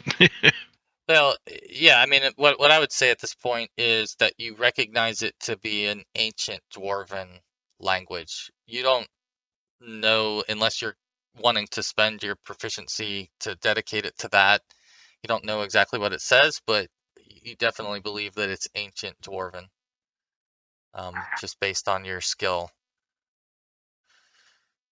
So, anybody? I'll do that. I'll spend it on ancient dwarven. Why not? Yeah. So just I want just to put that take in a look. parentheses beside that skill. Sorry. Go ahead. Okay. Go ahead, Rodolfo. I want to take a look at the throne. Yeah. Detail looking to I'll move you in there tap as in, well. browse around the sides, Let me just move look for some nook or some croon. So, would Kurza recognize any of the ancient dwarven texts we found from the last session as well? Do they relate to these, or? Could be. Yeah. Which one specifically? I'm sorry, which ones were you thinking there? I think it was last session we did find some ancient scrolls. I'm looking at least in my notes, that Yeah, some those, old dwarven texts in the crates. yeah, there were you when you were looking through like the books and some of the materials along the way and some of the things that got moved in the fake crates you made, you saw, elven and dwarven books from different eras, some ancient, some modern. And so yeah, you definitely saw, amongst that, other ancient dwarven writings. Not to say that it's the same or not, but definitely there was a mix of that in there. So Is this room big enough for all of us to rest for the night and bar the door with the crates? yeah, you all fit in the room. So you could definitely rest in here for sure. Do we think anybody's going to? I mean, I'm asking the party. Do we think anybody's going to come looking for this tribe soon? They might. I mean, this is the leader's room, so if there's any questions, they're gonna come here first. But we don't know anything about what else is out there. We did find a few other places on this map that might be useful too.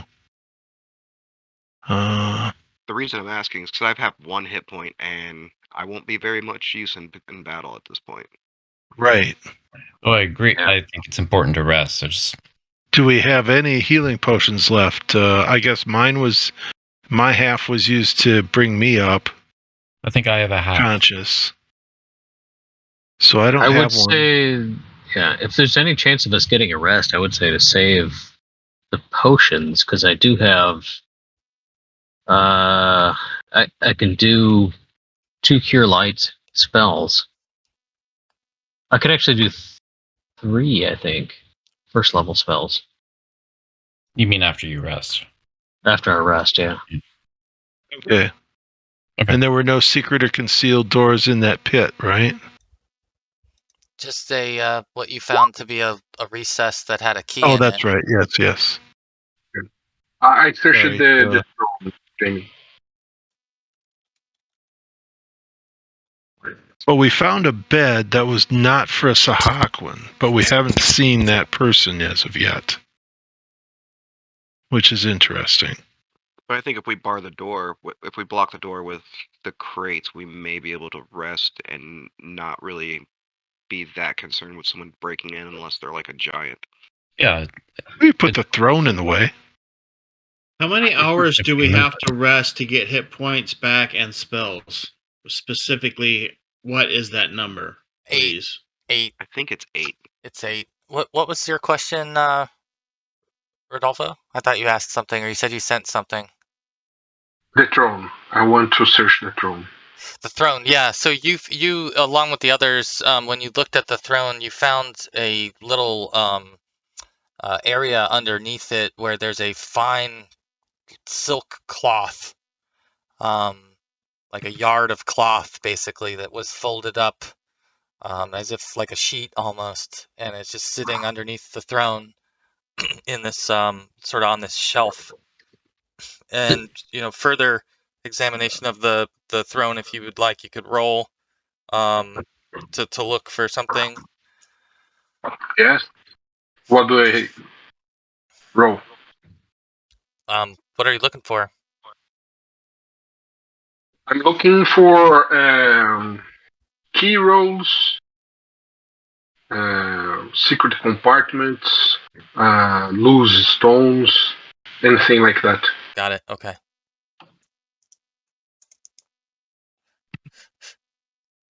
You do not find any other things like that that catch your interest on the throne itself. The throne itself is sort of crude, carved out of rock. Almost looks like it was just a stalagmite that they carved it into, and that it stood in place. And it's not particularly well carved either, but it's large, and the Baron was large until he ran into an elf in a box. Throwing it into swords.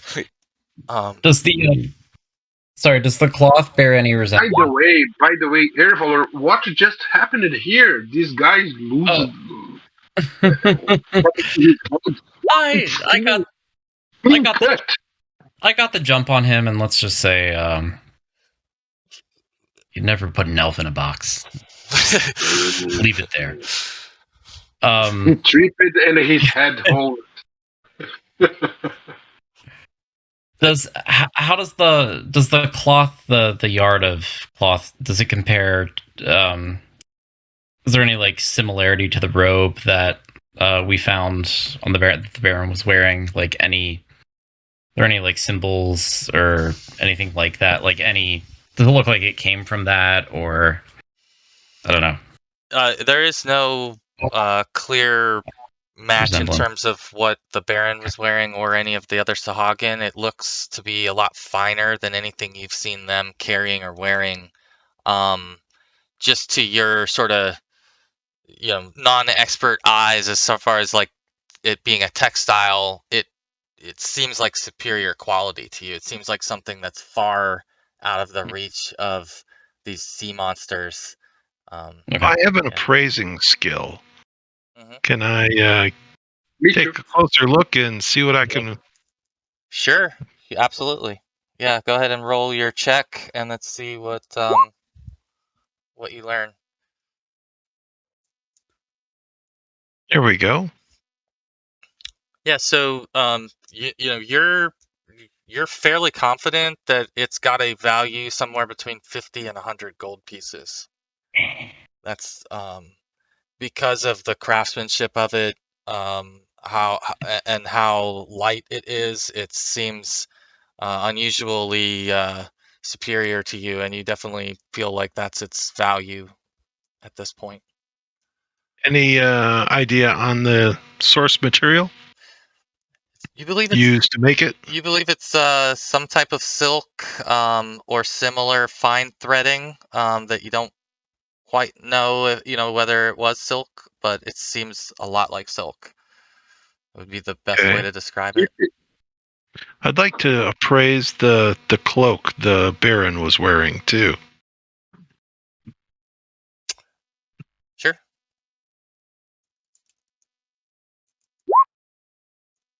My character will say, so we were just supposed to find out where they were taking these things, and we've slaughtered them.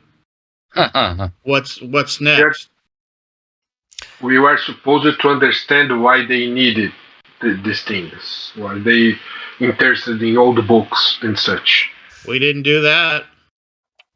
Yeah, So Chris, not yet. that robe just seems like a common robe to you. That has a value of maybe a gold or 2 gold max. That's the way it appears to you. We so, should definitely take that with us.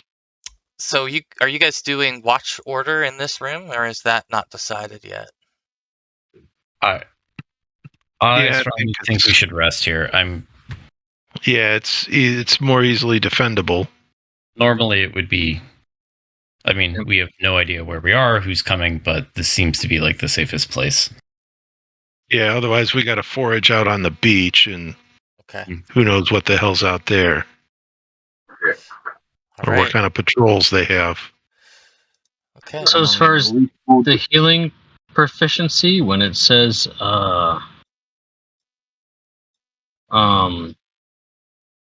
I should be able to assist with a wounded character, a complete day of rest. I'm assuming that just camping for the evening or the night or trying to recover spells would not satisfy that, or would it?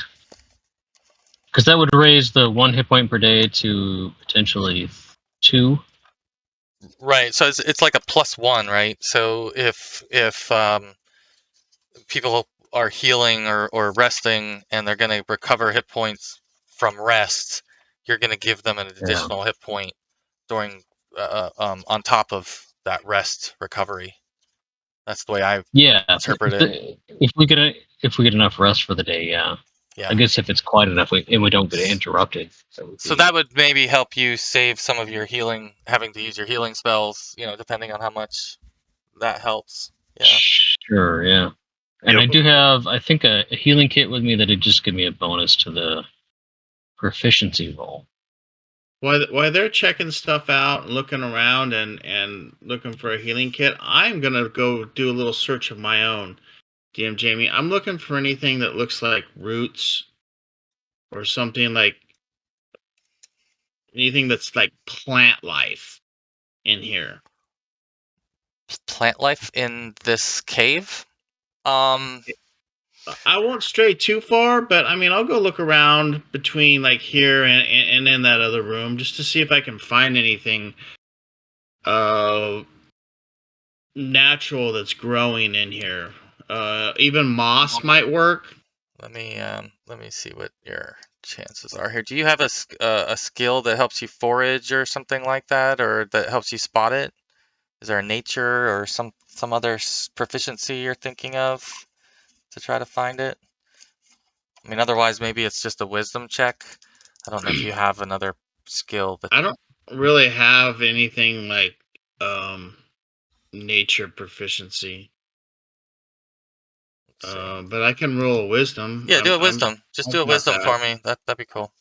We'll take that.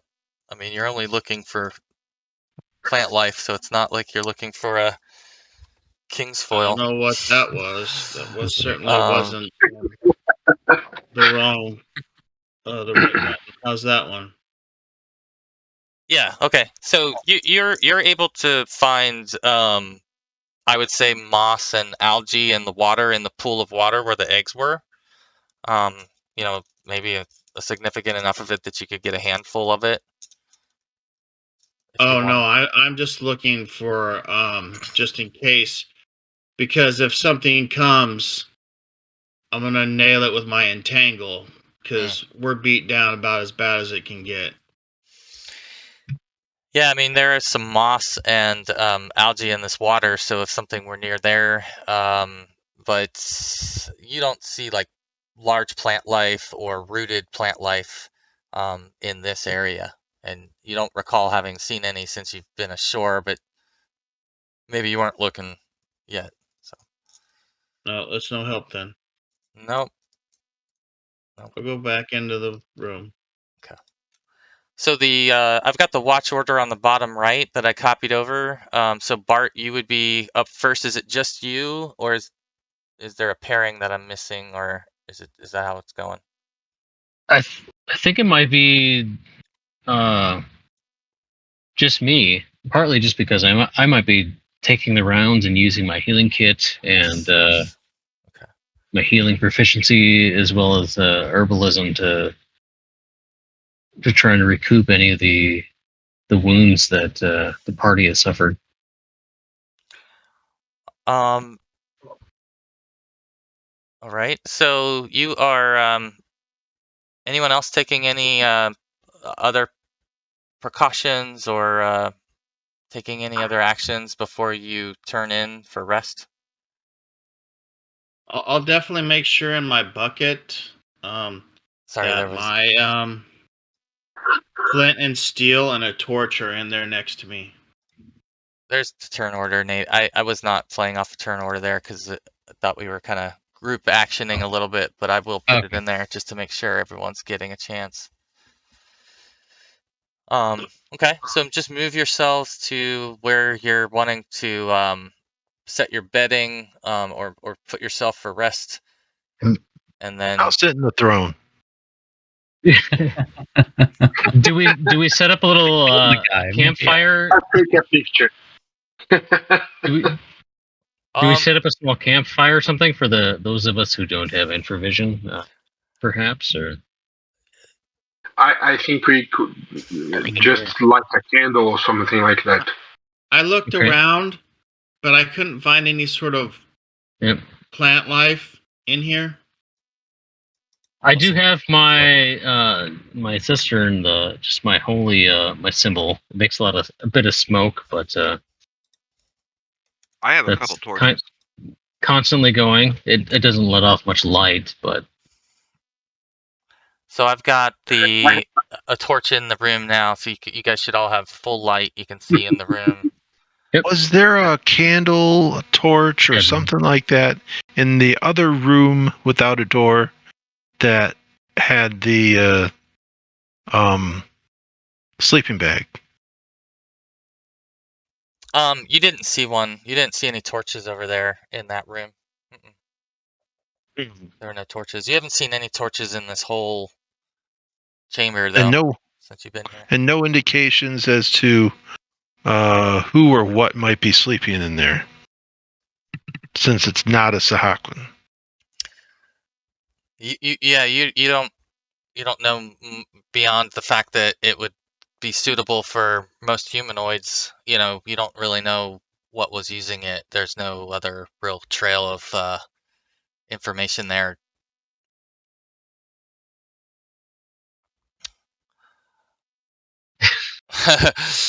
Oh well. All right.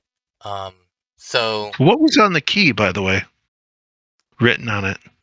It's an ancient Dwarven, and you distinctly make out the word Talmanther. I'll type that in.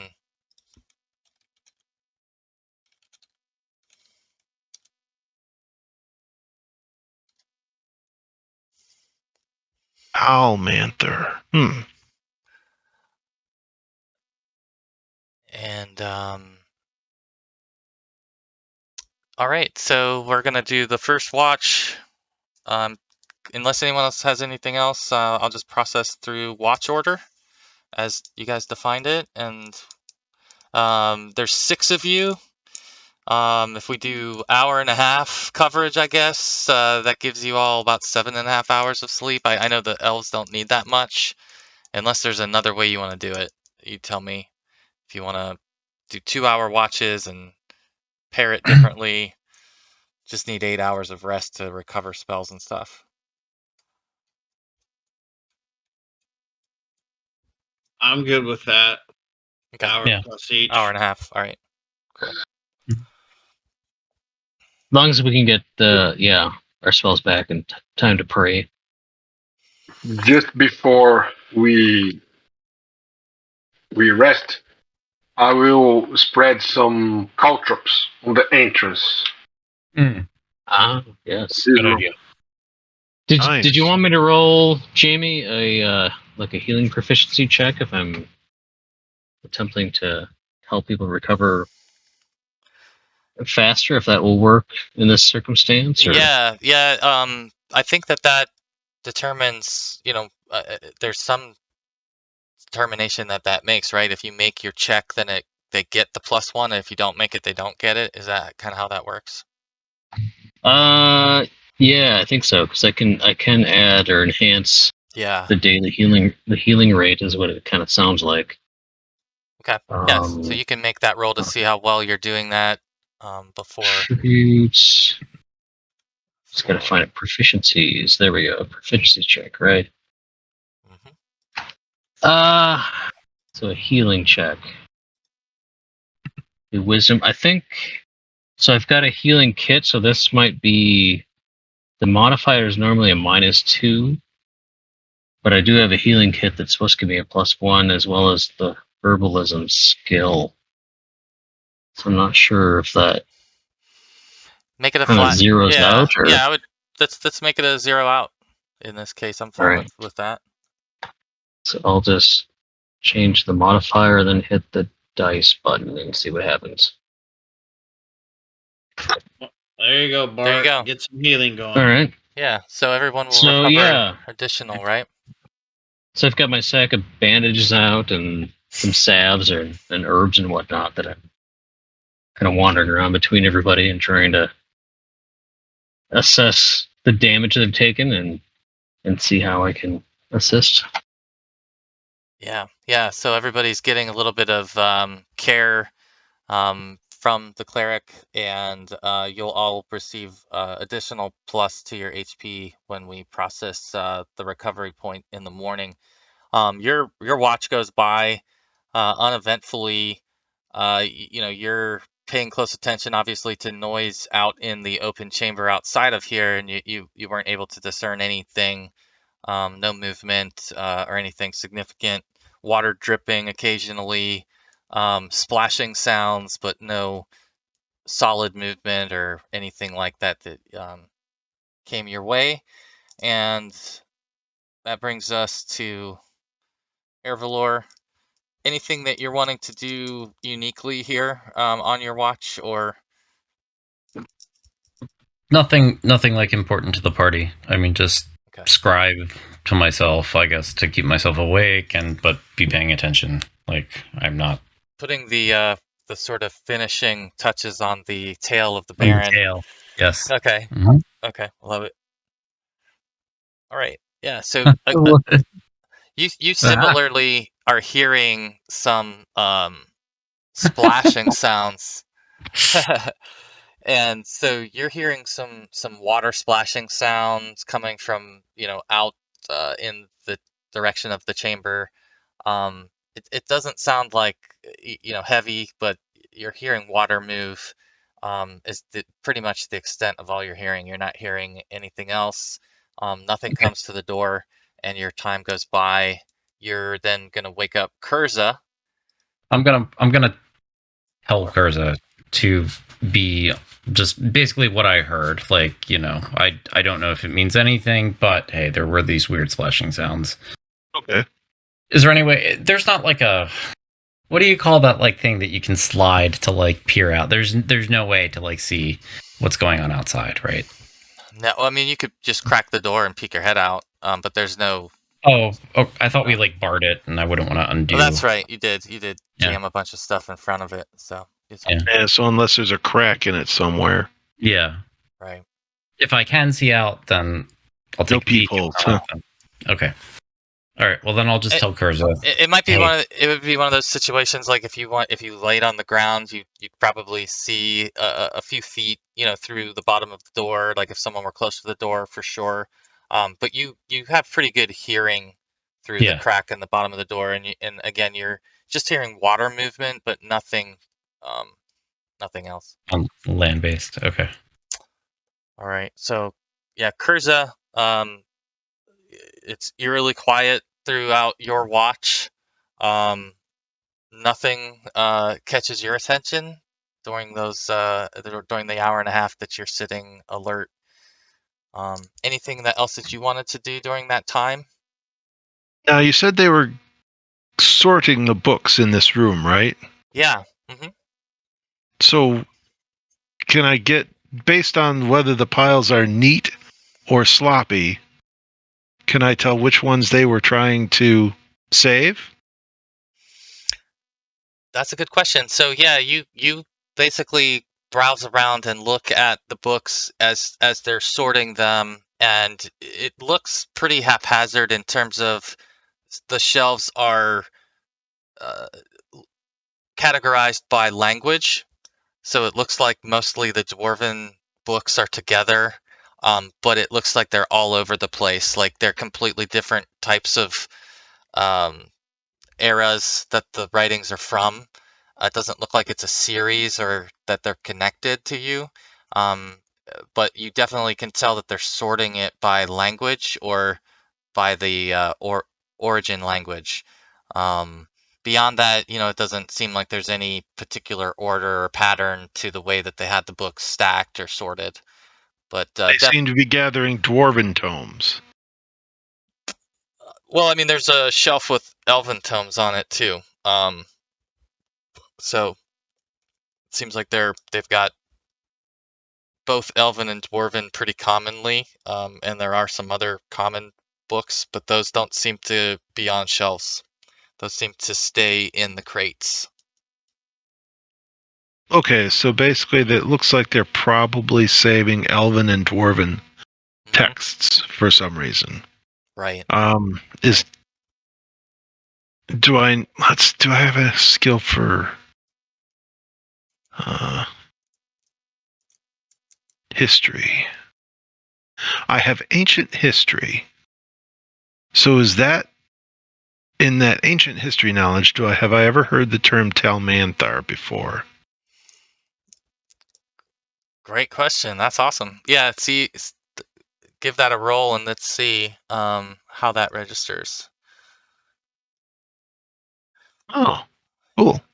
Yeah, so yes, you would then essentially be able to confirm that Talmanthar was a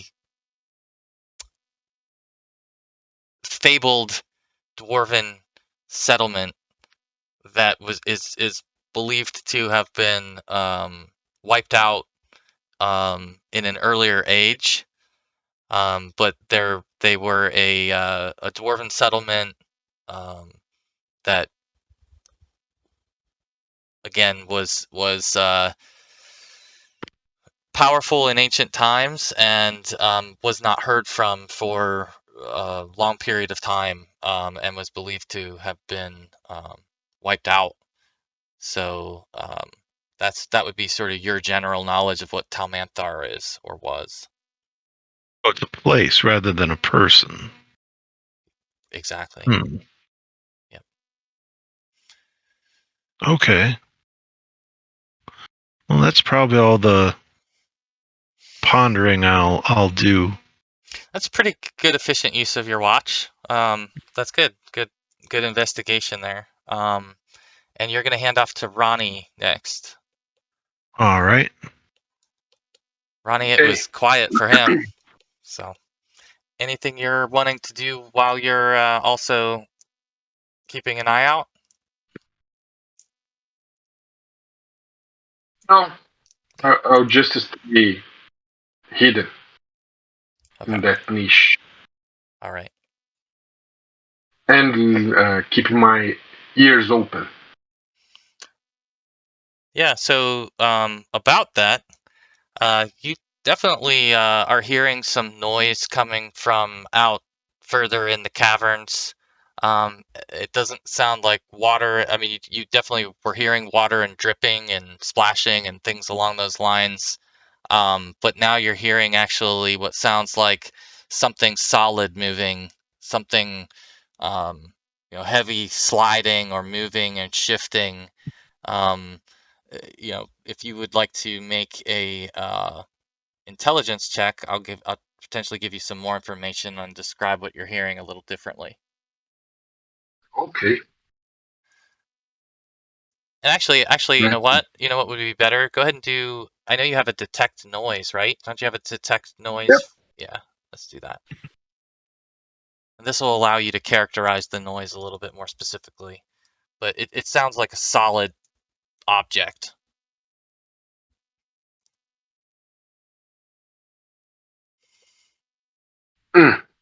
Just missed it, but it again sounds more distinct than what you had been hearing up to this point, and what was passed on to you being fourth in the watch order. Everyone's kind of told you that it's just been water and dripping and nothing up to this point, and so this stands out to you. It perks up your attention that there's something May more I going do a on. peek from under the door? Say it again. May I steal a peek? Yeah. Put my eyes Yeah, you can near look. the floor. You can look under the door. You're able to see out, about 5 to 10 feet from the bottom of the door. You see the bodies of the Sahagin that you slayed earlier, laying there, just a couple feet from the front of that door. You don't see any light or any other movement, but you're able to see that. And the noise is not heavy, but it sounds, it's echoey in this chamber and in this cavern. So you're not sure exactly which direction, but it doesn't sound like it's right outside the door. That's the best I can describe it for you. Okay. I'll keep alert. And the sound eventually settles down. You don't hear it constantly. You just heard it intermittently, and your time comes to an end, and you awaken Lee, I assume. And what would you like to Yeah. pass on to Lee? Yeah. Lee, anything you want to do during your watch, different or specifically? Specifically, I'm hiding in this corner, holding on to my flint and steel and a torch. Okay. And keeping your eyes open. All right. Yeah, keeping my eyes open in the darkness. So yeah, fighting to stay awake. All right. Yeah, you're hearing similar to the first couple, you're hearing water splashing, dripping throughout the majority of the time that you're keeping watch. You don't hear any other movement or anything similar to what Ronnie described to you when he woke you. And your time comes to an end, which brings up the last in the order, which is Hamden. Yeah, I'll go over to Hamden and wake him up. And I'll say, shh. Drink some of this. And I'll give him half of a healing potion. Mm. And I thank you for that. Shh. Go ahead and do a D4. Do I do it? Either whoever wants, one of you. That's fine. Yeah. There you go. And I put the stopper back in it, and I put it back in my top. And I go back over here with my my trusted torch and my flint and steel, and go back to bed. And Hamden, for you, you've actually at this point had 8 hours of sleep. So you're the last one on watch, and you have the benefits of rest. So you would receive your Constitution modifier, if you have one, on top of an additional point that you're going to get from Bart and his healing proficiency, and an additional point for the night's rest. So minimum you could get would be 2 points. If you have a Constitution modifier, you could potentially get more than 2 points of healing. Is that for the hit point adjustment? Under Con, yeah. Yeah, I don't. So I'd get 2 more, so I'd be at 5. Sweet. You got more than I do. Nice. So yeah, you're actually getting all the benefit of that and the heal. So you're on watch, and anything specifically you're wanting to do different? Are you going to be okay over by the door? All right. Yeah, I'm gonna sit by the door, and I'm gonna grab a piece of wood and my dagger and start whittling as I'm paying attention to what's going on outside. Okay. You get the distinct impression that there were some footprints or footsteps that you heard outside the door at some point. It sounds like something passed by, and it sounded like footsteps to you. It's the sound has come and gone, but it was distinct to you that when you were listening, it seemed like it was footprints or footsteps, excuse me. Could I tell whether like they were heavy like a human or a normal like creature, or what more like the other How about do a wisdom check, and I'll give you maybe some more information on what you thought it might have been, or size, that kind of information.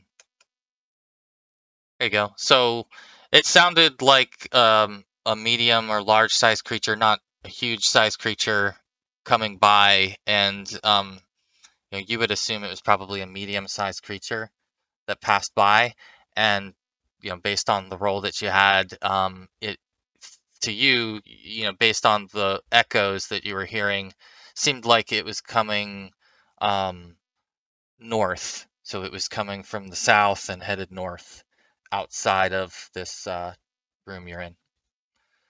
But again, steps came and went, quickly, as if they passed through that area, and you never heard them get any closer or anything. And your time expires, and we'll say at this point the rest of the party awaken, and everybody can go ahead and take your healing, your con modifier. You get again 1 point for your rest from the heal, and 1 just for resting anyway. So you're going to get 2 points minimum, or potentially more if you have something else under con. Okay.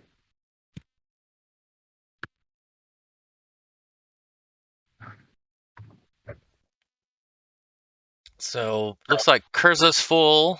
Yep. That's good. And Ervlor's full. If you don't have many hit points, it's easy to get struck down, and it's easy to get back to max. It is. It's been a wild swing for Kurza here on that regard, but yeah, it's good to see you full again, for sure. Okay, so everybody's healed, it looks like, and you, for the casters, you're, for my clerics, you're obviously got your spells ready to go. Chris, you'll need to prepare which spells you're going with today. You get a chance to replenish if you'd like. And I'd also share my thoughts on the key that I had last night, so everybody's aware of that. Yeah, Adam, you had a question about Bart? Oh, I was just saying, Bart's probably going to do 2 of the cure lights, and he might do a command spell besides that this time, today, if he's memorizing, is all. Oh, okay. Yeah, gotcha. I'll edit that here in the sheet here. And what are you going with, Kurza? Are you gonna go with the same prepared spells, or memorized spells for today? I only get 1, so I'm gonna go with shield, I think. Shield. Not a bad idea. Sure. Okay. All right. I'd like to tell the party like what I heard while I was on watch with the footsteps and how they were heading north and never came back down. It could be a patrol. And this is also Kurza has shared with you also, the observations of the books, and the key. The key. So yeah, you guys are free to discuss those things. And then someone else heard movement. I think it was Ronnie. Ronnie heard some movement on his watch. So this would be all, open information here in the morning that you guys can consider. Well, I'd like to try to track right away. If we think there were footsteps outside, I'd like to search around the area and see if there are footprints. And I think we have to be careful. They could be setting traps for us. They could be. I That's true. don't believe they don't know we I'll are give here. I'll give you guys a chance to discuss any like planning or strategy or things you want to do inside of this room first, and then we'll open the door and Yeah. I can have you track and try some other things there. Sure. So anything else from a planning perspective that you want to do, or conversation around what you learned overnight, or I would like to see if my local history proficiency gives me any information on that dwarven settlement Talmanther. Probably not. did you say it was local history? Yeah, I have local history Okay, of all things. interesting. Yeah, you can make a roll. Maybe I can give you some other information about it. That might have been why I took it. Was a charisma based skill. So, That's a slam dunk. you're familiar, I guess, with the fact that Talmanther would have been an ancient dwarven settlement that was somewhere in the inner sea, and during a prior age, there was a basically what they called fallen stars that were meteors that were hurled into the inner sea that reshaped the inner sea and potentially buried Talmanther in the process, is what the way the legend goes. So you would just, as far as local history, know that legend about the inner sea, and you would know that that's one of the reasons, or the reason, why they call it the Sea of Fallen Stars, because at that point these meteors were falling from the sky, sent from the gods to punish titans and others who were up to no good in the inner sea. So that's part of the history combined between your local history and the ancient history that Kurza has. You guys would be able to piece all that together. So Kurz and I are powwowing over history lessons over here. Yeah, Yeah, really. comparing notes and correlating. Yeah, for sure. So How dark is it in this room still? you've got a torch. There's torch lit. Who's torches only last half an hour, so I mean, who's burning their torches in here?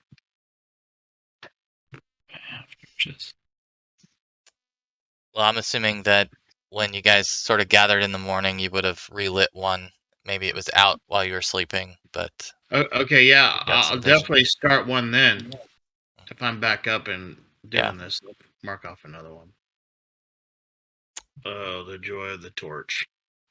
All right, so this is sort of where we will need like someone to kind of lead the group actions a little bit, and decide what you want to do, once you leave this room. So I don't know, because we might have everyone wanting to go in a different direction. So what are your guys' We need thoughts? to clear the caltrops first from the door. True, Okay. true. And Done and done. Recollect those, Ronnie, and it's then possible the Sahagin might have come by and pulled the dead bodies. It'd be interesting if they left them or not. Because if that was a Sahagin patrol that came by to the footsteps you heard, then I don't know what.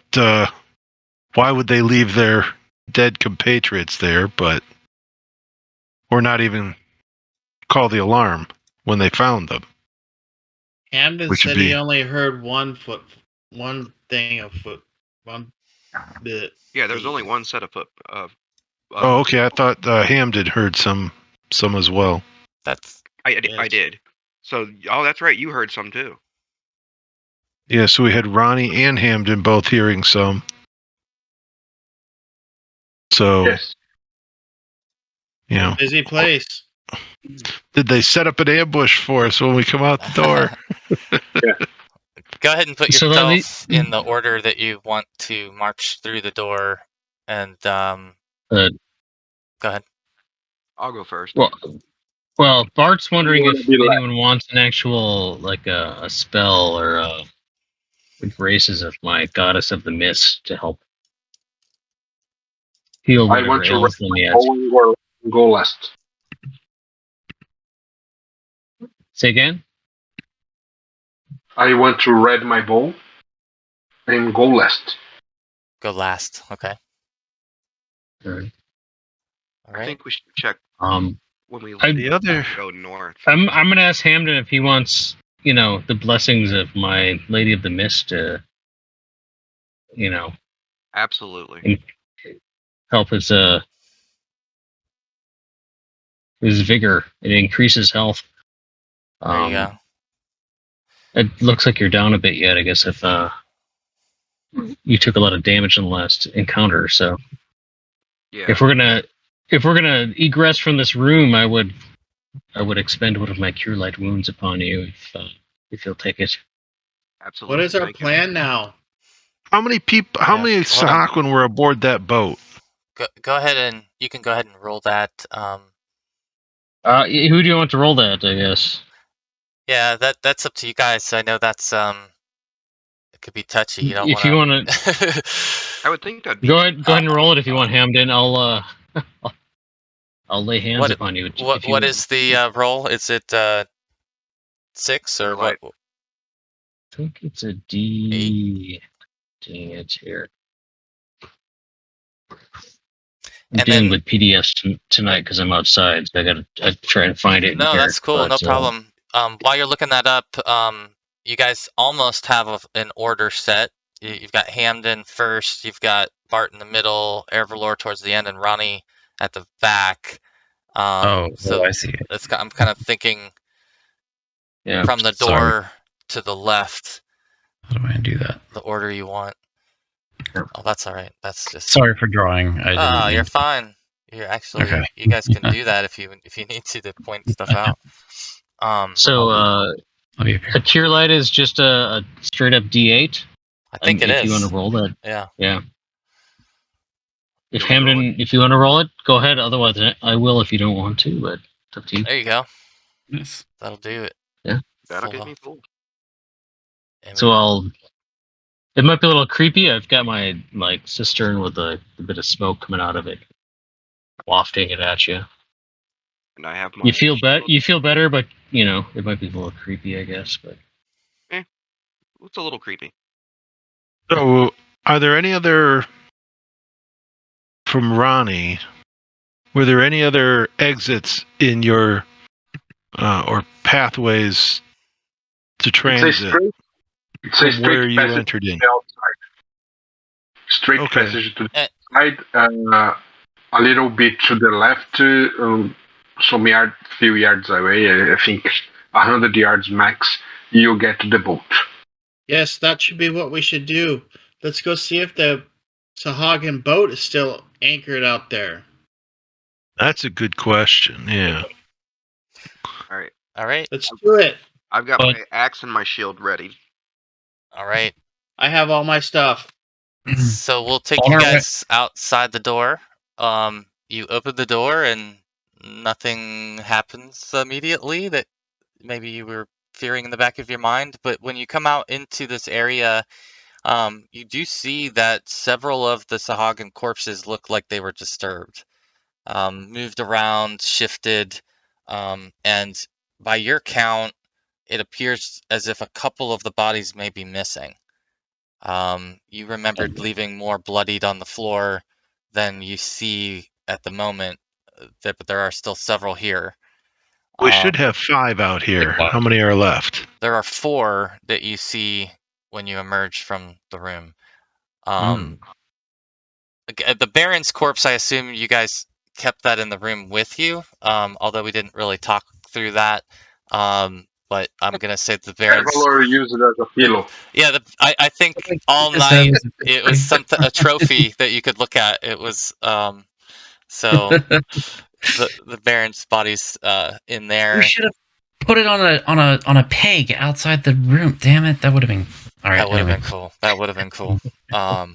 So you guys are advancing this way. Again, you reach that point. You can go Are back there south, or go ahead. are I'm there gonna visible footprints in the cloak. mud or anything? I just wanted to do that before, like Yeah. anything around the corpses.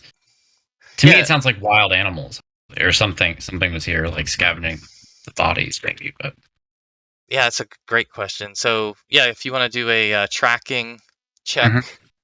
that's perfect.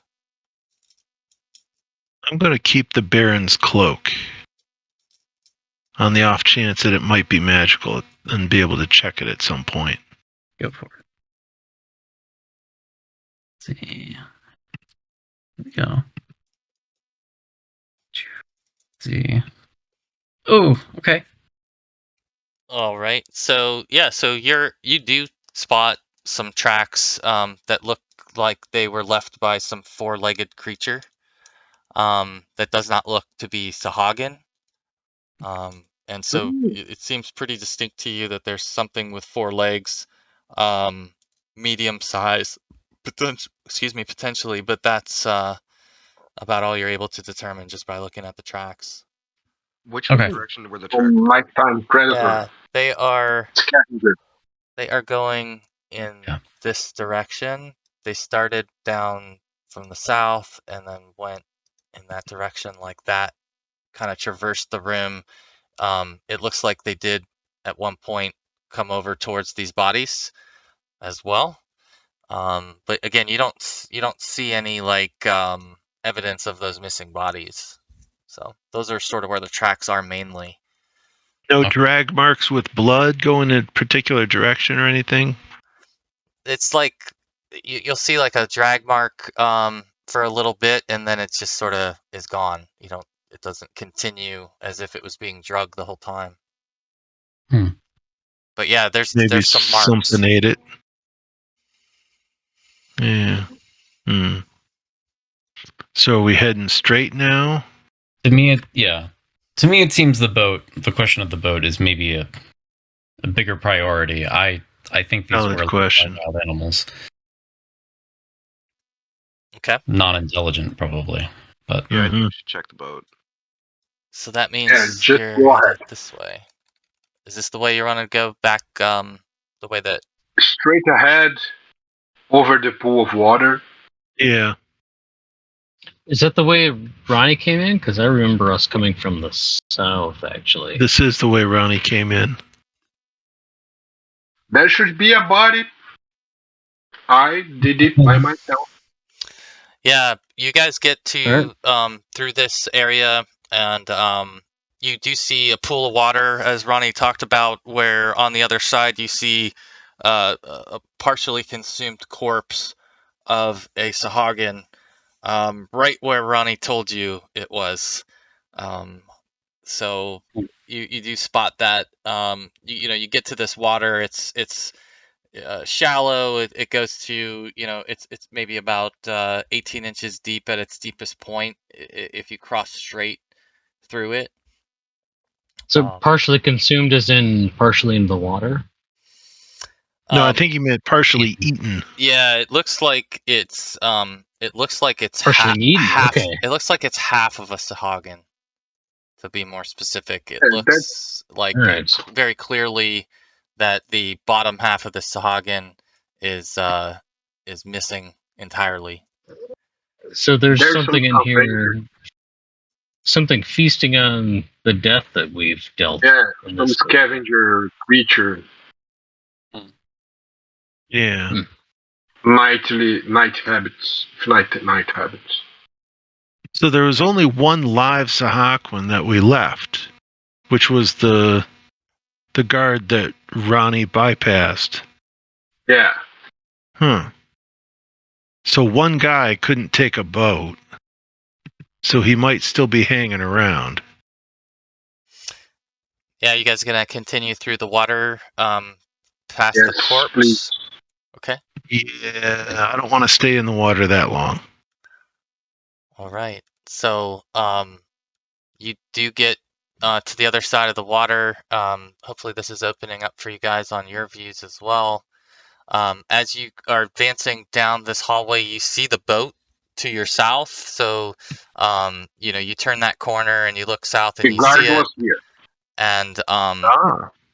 that is when you hear a shriek, and Oh, you God. look up and you see a Sahagin who spots you around this corner here. Hopefully you can see him. Well, some of you probably can't see him from your angle, but you hear the shriek and you know that there's definitely a Sahagin or some life form over in that direction. So go ahead and roll a group initiative. And whoever, I think our caller is Ronnie, so you can roll it. And I will shout that I want to hire this Sahagin. He's a very loyal guard. He was standing all by himself.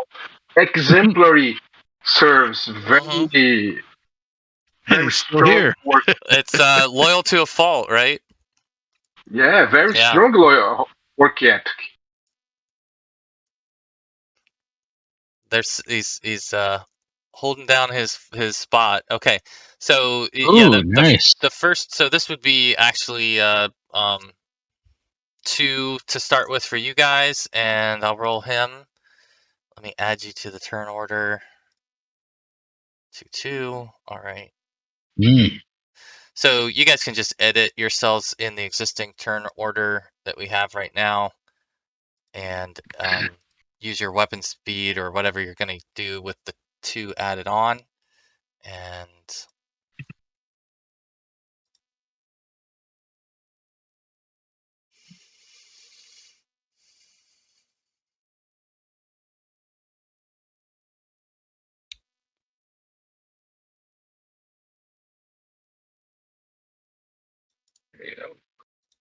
If you're just gonna move, does that add weapon speed, or you just no. If you're initiative? just moving, it's just 2. You'll be able to go at 2. All right. Yep. All right. Looks like So I think I'm just going to step back, actually. Probably holding my staff, but not attempting to attack with it. So okay. Okay. I guess I'll leave it at a 2. I've learned my lesson. Just It burns, doesn't it? Okay. So go It- ahead and you can it move hurts. into position. We're Yep. at we're I'll just step right, just back a couple feet. 'Cause I can't see very well here in the dark as a human, so I'm kind of holding close to everyone and just unsure and holding my quarterstaff with me. Daylight out now or not? After 8 hours in our nighttime foray, right? It should be daylight, right? it would be daylight through that outside area. I'll Oh, make sure okay. that's Yeah, Yeah. if Do we you can want us to see mark it. off a food? going to be coming through from the south. So you guys should be able to see like the ship, and in that direction of the ship is where the sunlight's coming from. Yeah, So I everybody should kinda, cross off from last night as well a ration. You should all right. keep track of that. And sorry, go ahead. I was just gonna say I get like 3 squares away from me, maybe, before it goes dark, going towards the south. Okay, go ahead. But So right where you're at now is where you want to be? Yep. Okay, perfect. And Lee. No, I'll move up in front, and I'll try to talk to it. And the dynamic lighting's still on. I definitely can't see much. And I'll tell it, this is your only chance to surrender, and we'll spare your life if you give us some information. Who had the torch? I think it was you. Let me turn that on. Okay, go ahead and Isn't it daylight now? well, can you guys see right now? Can your token see? I don't think you can. I'm trying to get it No. to where you can see, and I think the best way is for me to just throw a torch on you for now versus fighting the Alright. light. But go ahead. I'm sorry. So you wanted to do essentially a charisma check to persuade them, or I think this is more of a it's your only chance to live talk. And I think that's how I phrased it. so like surrender essentially is the question. Okay. Well, I don't know. I'm sorry. I said it when we weren't paying attention. What did I say? This is your only chance to give yourself up. If you give us some information, we'll let you live. All right. Go ahead and do a charisma check, and I'll have him check to see if he's influenced.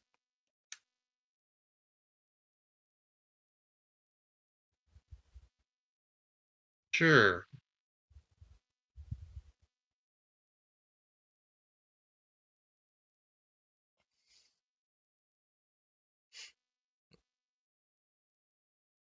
All right. So you make a plea to the Sahagin. The Sahagin actually, stops short of making any action and drops his spear on the ground in front of you, and it looks as if your words have and your numbers have convinced him that that was his best course of action. So the Sahagin has given himself up and is I'll ask it. How well do you understand the common tongue? well enough to not want to die. Do you have a name? It, What do your people call you? it matters not now. I've seen what you've done. I didn't want to believe it was true. I pull out the Baron's cloak and kind of like, well, your Baron didn't do well either, and he only fought one of us. He's Maybe like, we should have brought his head. he's like looking at all of like the wounds that you guys have all over you, like the different holes you have in your clothes and stuff, and he's confused how you've lasted. So, How awesome would it be if we had his head? Damn it! We so carried around. I'm gonna mark him as being essentially under your influence at the moment in terms of surrendered. I'll mark him with that, and that's where we'll stop for this evening. Excellent. And that way we can pick up here, and you can start to chip away and ask questions and go from there. But you see the boat, by the way, it's still there. It's daylight out. In your estimation, it's been a little less than 24 hours since you left the Osprey Herald, and you've already, like you said, wiped out quite a few Sahagin, and we'll pick up right here in this hallway when we come back. So I'll put the XP award out. I'll try to do that a little quicker, and we may very likely have several people level up based on what I think we're gonna have. So I'll let you know on Discord, and let me know if you got any questions about leveling up or anything about the game, and I'll be glad to answer that. But all Cool. good? Everybody good? Thanks, Awesome. Jimmy. I mean, Thank you, guys. I almost TPK'd you guys, and it was like the dice had it out for you, but thankfully Ervlor was up to some heroics, because that would have gotten real ugly. That was pretty epic. So great job surviving, and to those of you that I dropped on the ground, my apologies. It probably won't be the last time, but you made it through, and congratulations. So, Nice. Thank you, guys. Cool. all right, Yeah, gentlemen. thank you. Thanks everyone All right, for the bye. great game. Have a good weekend, and we'll catch you in 2 weeks. Yep. All right. Bye. Bye bye. Thanks, guys. See you guys. Thanks, Thank Jeremy. you. Thank you. Good night. Great fun.